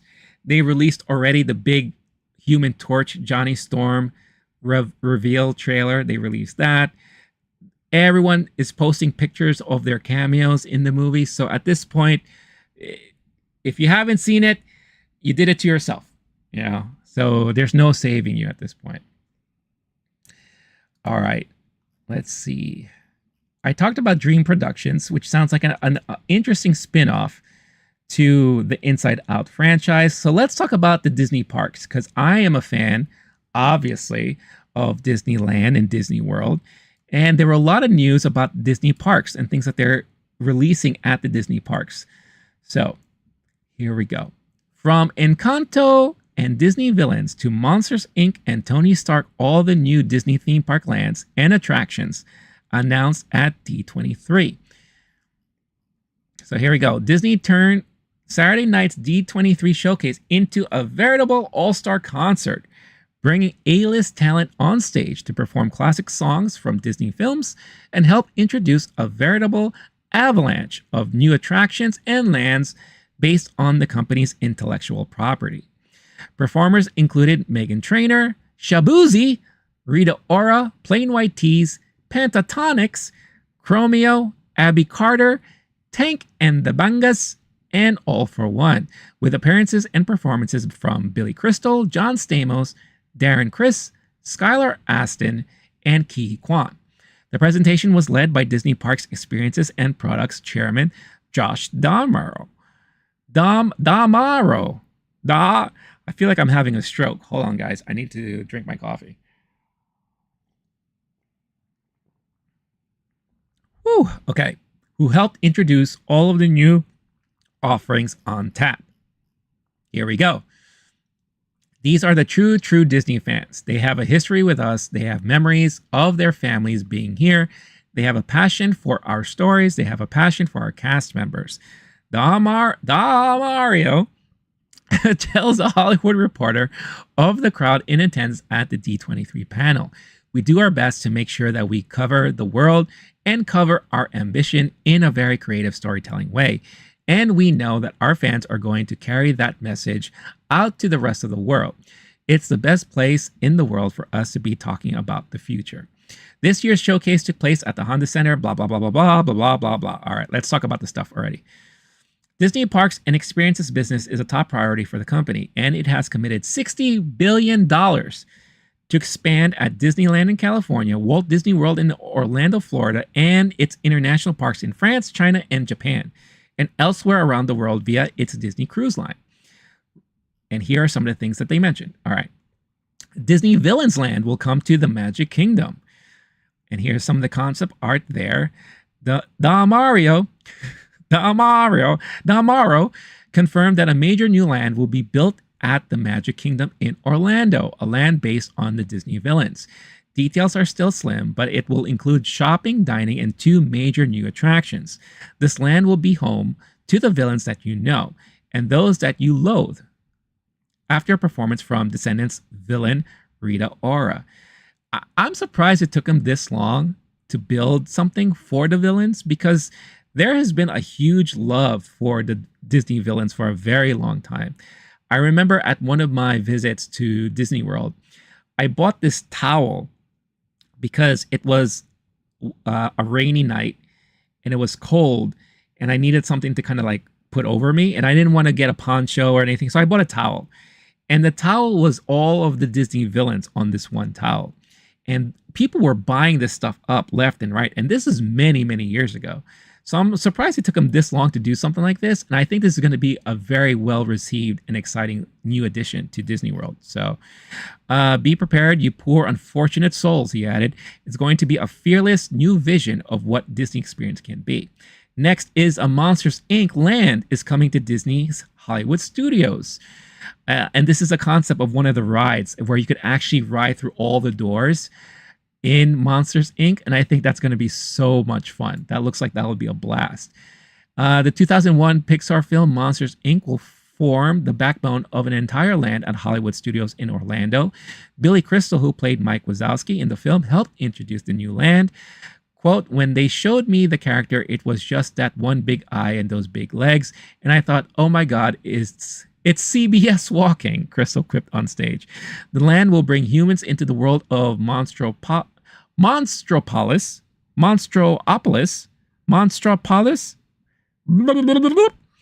with a signature ride bringing visitors into the door vault alongside Mike and Sully. The first time I saw Monsters, Inc., all I wanted to do was ride on one of those doors like Mike and Sully. You'll go into the factory and experience the first suspended roller coaster ever in a Disney park. That means that the rider will be suspended from something holding you from above. It's true. Disney has never had a ride like this before. Universal has one for Harry Potter, the Dragon Coaster in the Harry Potter world. So I think it's going to be fun that they're finally going to be doing something like this. You go into the factory and experience the first suspended coaster, blah, blah. Remember in the movie how those claws grab the doors and hoist them up into the air to take them away? We're doing that too. And you're going along for the ride. So I think that's going to be a lot of fun for sure. Next up, Avengers Campus in Disneyland will double in size with 2 new attractions and Robert Downey Jr. So it looks like you're going to be taking a ride through Stark Labs. That kind of looks like, yeah, Stark Flight Labs. So that looks interesting. Disneyland's Avengers Campus will double in size as it gets 2 new attractions, Avengers Infinity Defense and Stark Flight Lab. And Robert Downey Jr. will be along for that ride. During the presentation, Mario shared a photo of Downey testing one of the ride vehicles alongside Disney CEO Bob Iger and announced that the actor would reprise his role as Tony Stark on Stark Flight Lab. Infinity Defense will see visitors travel to different worlds from the Marvel Cinematic Universe, including Wakanda, Asgard, and New York City, where they will battle Thanos. Stark Flight Lab will see visitors testing out new Stark-made pods. They had a standee at D23 showing the Thanos that you will encounter at Infinity Defense, and it's King Thanos. So I think that's going to be really, really interesting to see. Star-Lord saying, I heard rumors recently a new TMNT will be made rated R, live action. I have not heard of that, so I'm sure that's still part of the rumor mill. I don't know. Well, if they do the story based off of The Last Ronin, then I can see that happening. And if they do that movie, then I would be all in for it. The Last Ronin is a very dark and gritty Teenage Mutant Ninja Turtles story. I love the comic and I love the crazy reveal. If you don't know what happens in that story, I'm not going to mention anything, but it's worth watching. If they do a movie based on that, then I'll be all in for that. I haven't finished it yet. I'll talk more about it on Friday, but I'm halfway through watching the Tales of the Teenage Mutant Ninja Turtles, the new animated series on Peacock. Not Peacock, sorry, Paramount Plus. It's really good. I'm surprised on how good it is. And it feels like I'm watching a true sequel to the movie Mutant Mayhem. Even though the animation is a little bit more just traditional animation, it's fun. And the story that they're telling is a lot of fun. So if you have any chance in checking that out, I will definitely recommend that for sure. I looked it up, but those rumors were around months ago about the Ronin version. So there you go. So yeah. So if they stick to that, I would be all in for that because that would be a lot of fun for sure. Moving on here, we have a new Encanto and Indiana Jones attractions coming to Disney's Animal Kingdom. It's about time we're getting an Indiana Jones ride because they had one Indiana Jones ride that used to be in Disneyland, I think it was. Maybe it's still there. It's definitely still in Disney Japan because that was the last time I rode it, where you're riding the cart, the buggy cart through like a temple. So much fun, so good, but it's due time we get a new Indiana Jones ride. So Disney Imagineering Chief Creative Director Bruce Vaughn announced details on Tropical Americas, the new land that will replace Dino Land in Animal Kingdom in Orlando. That's good because Dino Land is mostly deserted. It's so old and outdated. No one goes there anymore. So I'm glad that they're doing something new with that. The 2 attractions will be based on the Indiana Jones franchise and on the 2021 film Encanto. And both will open in 2027 in conjunction with Tropical Americas. The Indiana Jones ride takes place in an ancient Mayan temple that Indy has recently discovered. Warning of an ancient mythical creature that could throw a wrench in the situation. He was joined by Ke Huy Quan, who starred in Indiana Jones and the Temple of Doom.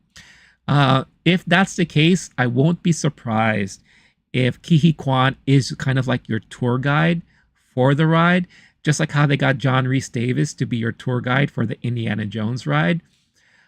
So I think that'll be a lot of fun to see. As for the Encanto attraction, it will see visitors travel through the Casita from the film on the day that Antonio receives his special gift, culminating in his room, which has become a lush rainforest. Along the way, they will encounter all the members of the Madrigal family, perhaps including one that nobody talks about. No, no, no. So that should be fun. Details on the new Avatar land coming to Disney California Adventure.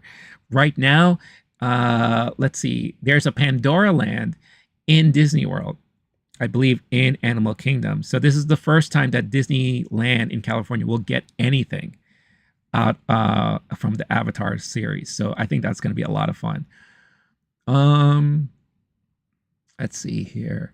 This one I heard was just about a live action. Either way, it could work, but I still like the comedy aspect, not too serious. Well, I mean, the Ronin storyline, like I said, is definitely serious. And honestly, all the original Teenage Mutant Ninja Turtles comics were all serious. The comedy was introduced into the cartoon. That's how we got the comedy aspect of it all. The original comic books, the black and whites, were always very serious. So, and if you remember, the original movie towed the line between serious and comedy. I would love to see, because Mutant Mayhem, that part of TMNT, I think that will be your go-to for family-friendly, comedic type of TMNT storylines. For more serious, old-school, black and white fans like me, I would love to see the Ronin just be serious. I think that would be I would enjoy watching a movie like that.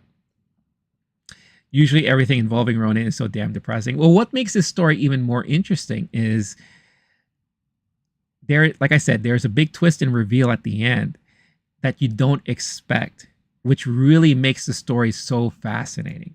So fascinating. It must be faithful to the original film. Of what has to be faithful? This new one? I think it should be faithful to the comic book, the way I look at it.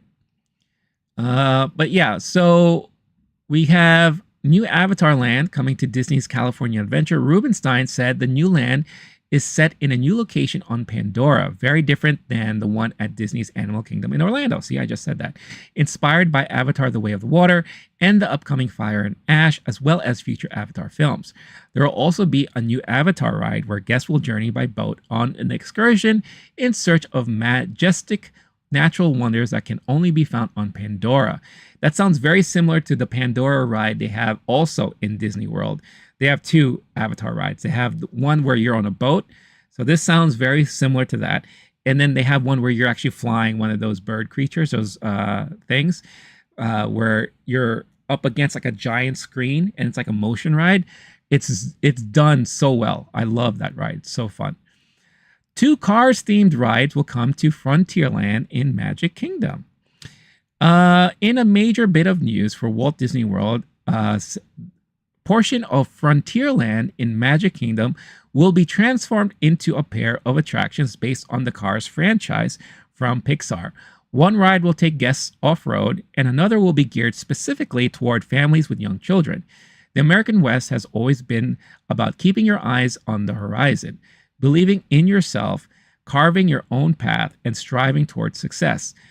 That goes for miners in the mountains, bears from the country, a princess from the bayou, or a race car from the big city. But the addition may bring some controversy along with it, as the new attraction will replace a historic Disney World location. I read about this before. To make way for this completely new frontier, the rivers of America and Tom Sawyer Island will be transformed into vast and rugged terrains for a rally race with some of the world's most iconic racers, the company said.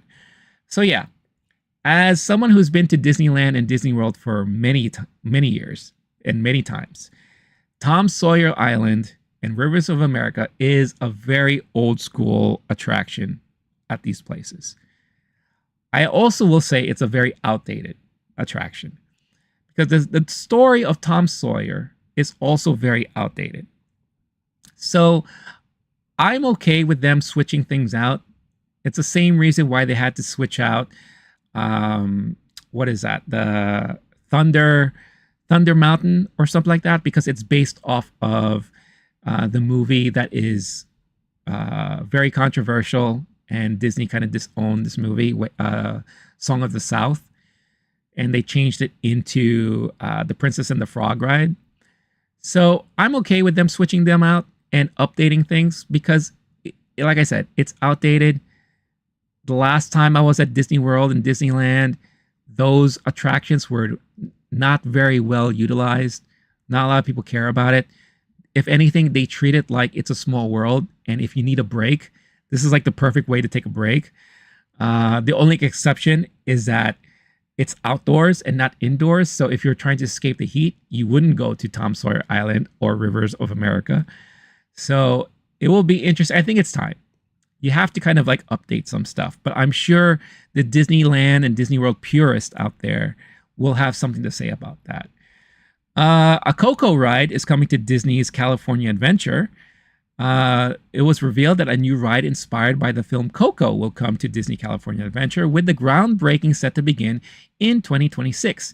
Details are scarce, but they say it drew inspiration from The Haunted Mansion and Pirates of the Caribbean, with guests set to take a journey to the land of the dead from the film.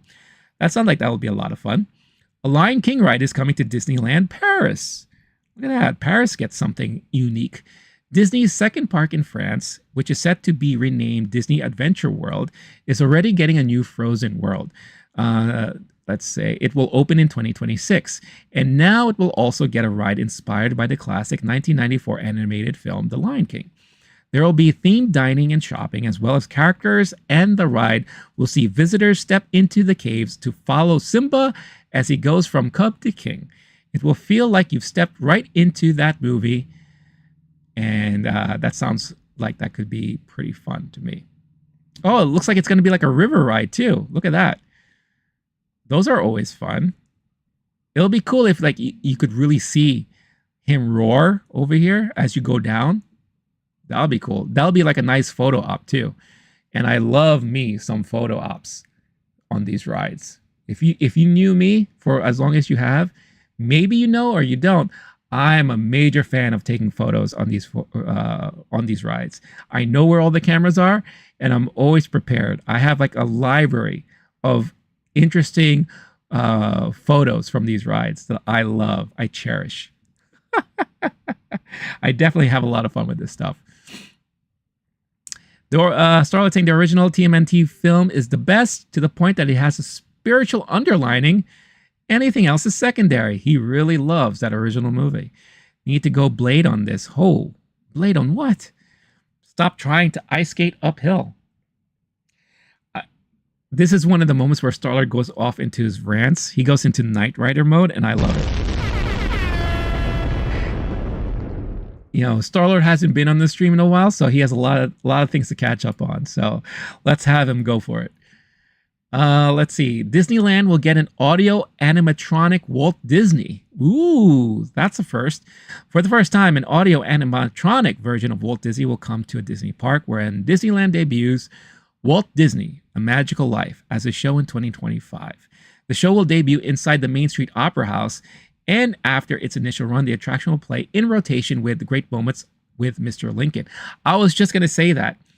They have like the Hall of Presidents, and they have this thing where Lincoln talks to you and all that. I feel like that's also very old and outdated. Why don't they just replace that whole thing with just Walt Disney?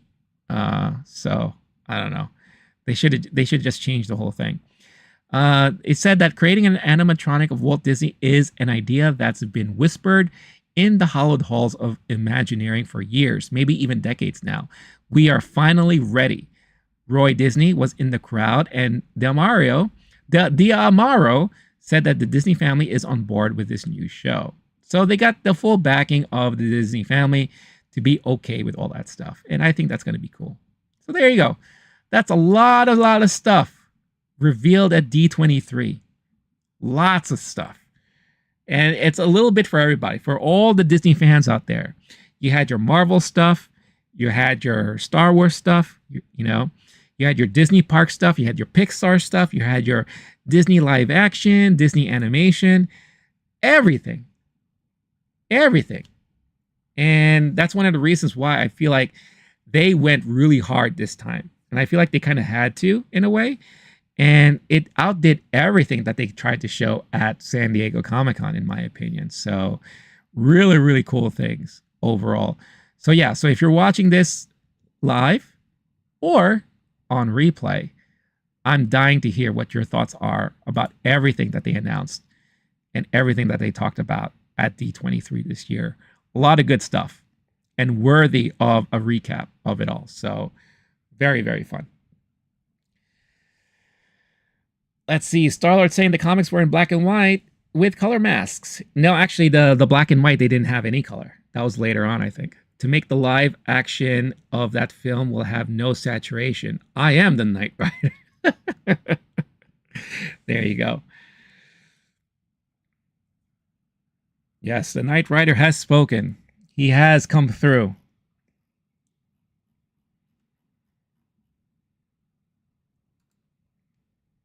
All right, so I'm just cleaning things up here since I talked about so many different things. So many different interesting topics. Let's see.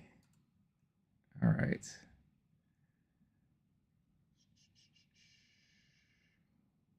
So yeah, I'm excited for a lot of Disney stuff. Hopefully you are all excited as well. But yeah, I'm going to be wrapping things up in about 10 minutes. So anything you guys want to talk about, feel free to let me know. And as always, I appreciate everyone here on the stream. Don't forget, hit that like button. Would greatly, greatly appreciate it.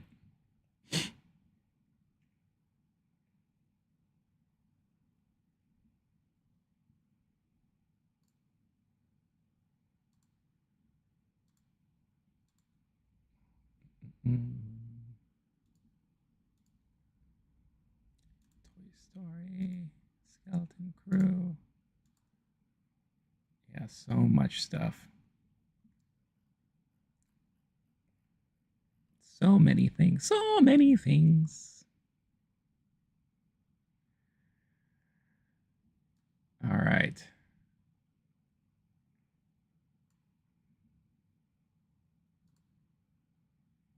Oh, you know what I haven't done? I haven't looked at my phone in a while. Hopefully nothing has blown up. Let's take a look. We'll have some phone checking music.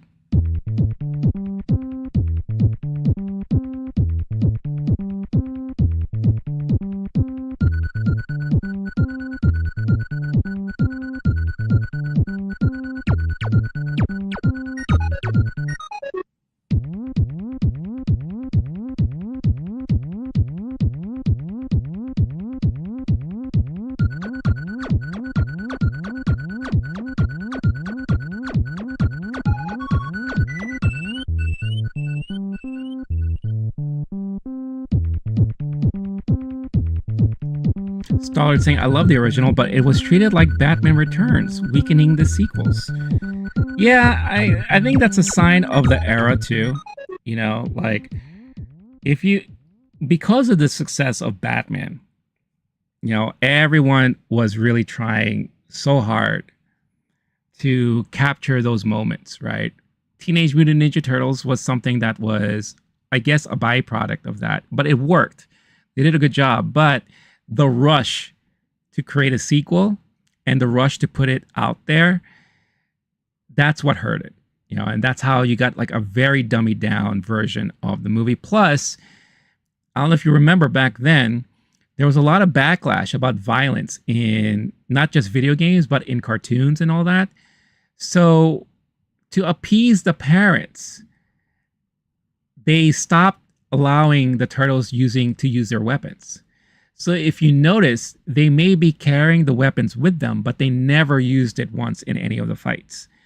It became more slapstick, you know, and I think that's what really hurt the movies moving forward.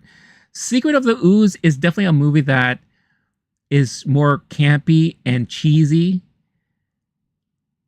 you know, but there's something about it that I love, like the whole Vanilla Ice thing I thought was funny, but it was definitely goofier. And it definitely was, it got it definitely got a poor treatment. And then the third one, oh my gosh. The third one was also around the time when I think the whole Turtles thing was dying down. And they did the whole time travel thing, and it was just more comedy than action. It was a hot mess. It really was. And it was a shame because the first one, I won't call the first one a masterpiece, but the first one was actually well done. It was well done. It serviced the fans of the original comics and it serviced the fans of the cartoons. And it had a little bit of everything, right? Plus, you gotta love Jim Henson. He helped create like the moving mouths on the turtle costumes, you know, and everything just worked well overall. And it's a shame that they were never able to capture those moments all over again. And the same, like you said, the same could be said with Batman. It's all about selling toys. It's all about getting sequels out there. And that was the focus over the quality of the movies themselves. So, yeah. I still like it, but it drives me crazy knowing they are wasting their weapons. Yeah, I mean, again, they had to appease the parents. They also had to make sure they created products that will lead to toy sales and all those. And that's just what happened, you know. Same thing happened with the Batman movies. It's unfortunate, you know, how the change in focus became more monetary over quality, right? So, but that was the time. That was also the time. That's why, like, you know, when we are in this moment of Marvel Cinematic Universes, right? Like, I never thought we would get to this point where, and I'm not saying right now, I'm saying like before Infinity War, before Endgame, as we were being introduced to the Marvel Universe, starting in 2008, I never thought we would get a serious take on these superhero movies, on these comic book movies. I never expected it, right? We would get splatterings of it in the past. You know, the first Blade movie, the Crow movie, the Brandon Lee Crow movie, right? But then we also got movies like Tank Girl, which also, like, when I was watching Borderlands, it reminded me a lot of Tank Girl, just how bad that movie was. You know, we got movies like that. And then eventually we got the X-Men, which some people like it. Some people kind of say like, hey, it's kind of cheesy and campy. Yeah, it is. It's a sign of the times too. But where we just got Iron Man and Hulk, Iron Man 2, First Avenger, like these movies were well done movies. And I was never expecting that. Up until we got the first Avengers movie, you know, and then moving forward, all the other things that we got, it's just phenomenal. It's unbelievable that we were able to get that moment in cinema history. And I was never expecting it. I never thought we would get to that point with everything that we got before. That's why it kills me when I see movies like Madam Web or Borderlands that pushes things backwards with all the things that we were able to achieve going forward. And then we get movies like that. That reminds me of the crap that we used to get back in the day. So, yeah, it's funny. It's funny times. It was the internet back then suggesting the opposite of a Sonic the Hedgehog makeover. And like the internet, they won. Yeah. Well, it's funny. We had Colonels on the Vertical stream saying it's amazing how such few voices can make changes in the world, like especially in movies and studios. He said, let's see, I'm trying to read exactly what he said. Here we go. Colonel said, it's terrible that a small percentage of the world can change the masses' thoughts. The exception never makes the rule. I mean, when you had that major backlash on the first reveal of the Sonic model from the first movie, how that major backlash forced the studio to pause, time out, and say, we need to redo this all over from scratch. It's amazing. Power of the people, right?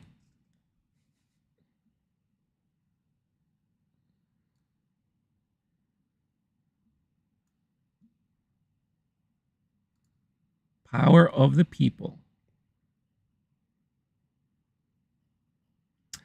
All right, everybody. I'm about ready to wrap things up for the day.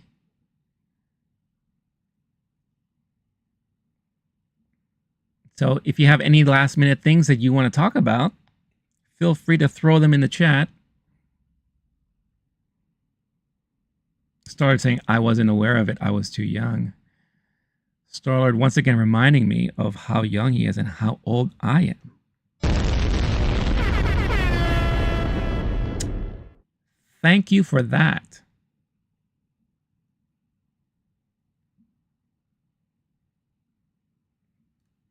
I really appreciate it. I have an idea for tomorrow.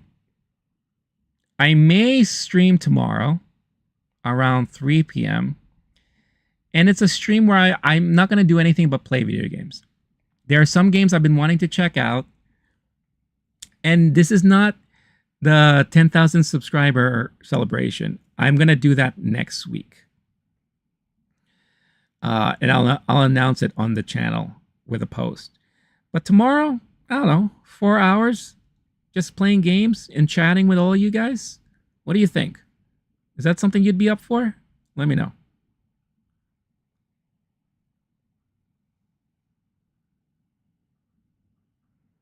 Oh, you know what's really funny? In the new Tales of Teenage Mutant Ninja Turtles show on Paramount, I guess they were able to get the whole cast back, voice cast back, with the exception of Jackie Chan. So in order to address that, they created a storyline that, if you remember the movie, he formed a romantic relationship with that fly, with that bug creature. And they said that that creature wanted him to get more in touch with his roots and wanted him to speak more like a rat to get more in touch with his roots or something like that. So whenever he shows up so far in the show, he speaks like a mouse. And I think that was kind of clever. It was like a clever way of how they addressed the fact that they couldn't get Jackie Chan to voice him on the TV show. Yeah, I'm going to try my best to watch the rest of that series so that I can talk about it on Friday. I think that would be a lot of fun.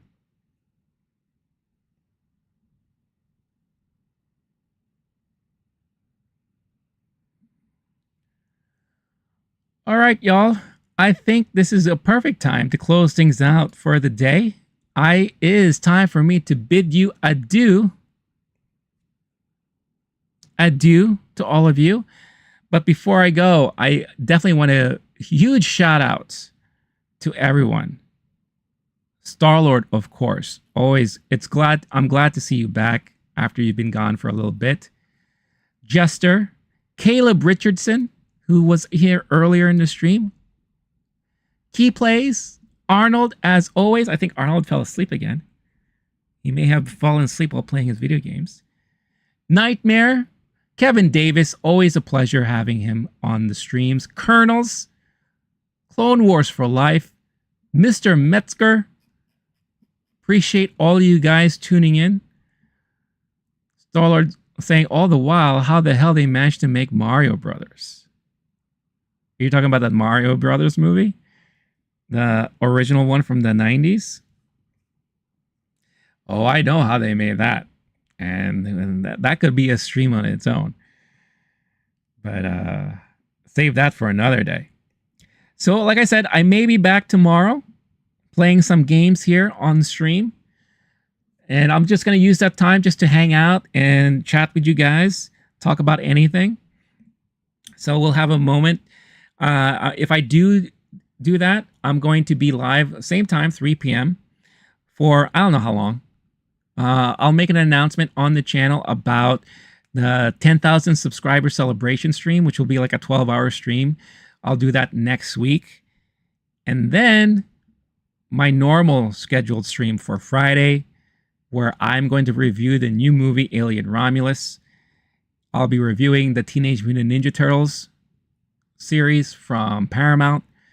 And if there's anything else I watched, I'll make sure to review it on the Friday show. So, with all that being said, stay cool, stay classy, stay safe. I will catch you all in the next one. Goodbye, everybody. Star-Lord saying the original Super Mario Bros. Was a sex movie with strippers in the Mushroom Kingdom. Well, I guess we all know what he's going to be watching after this stream. I'm gonna go. All right, y'all. Peace out. Catch you next time. Bye-bye.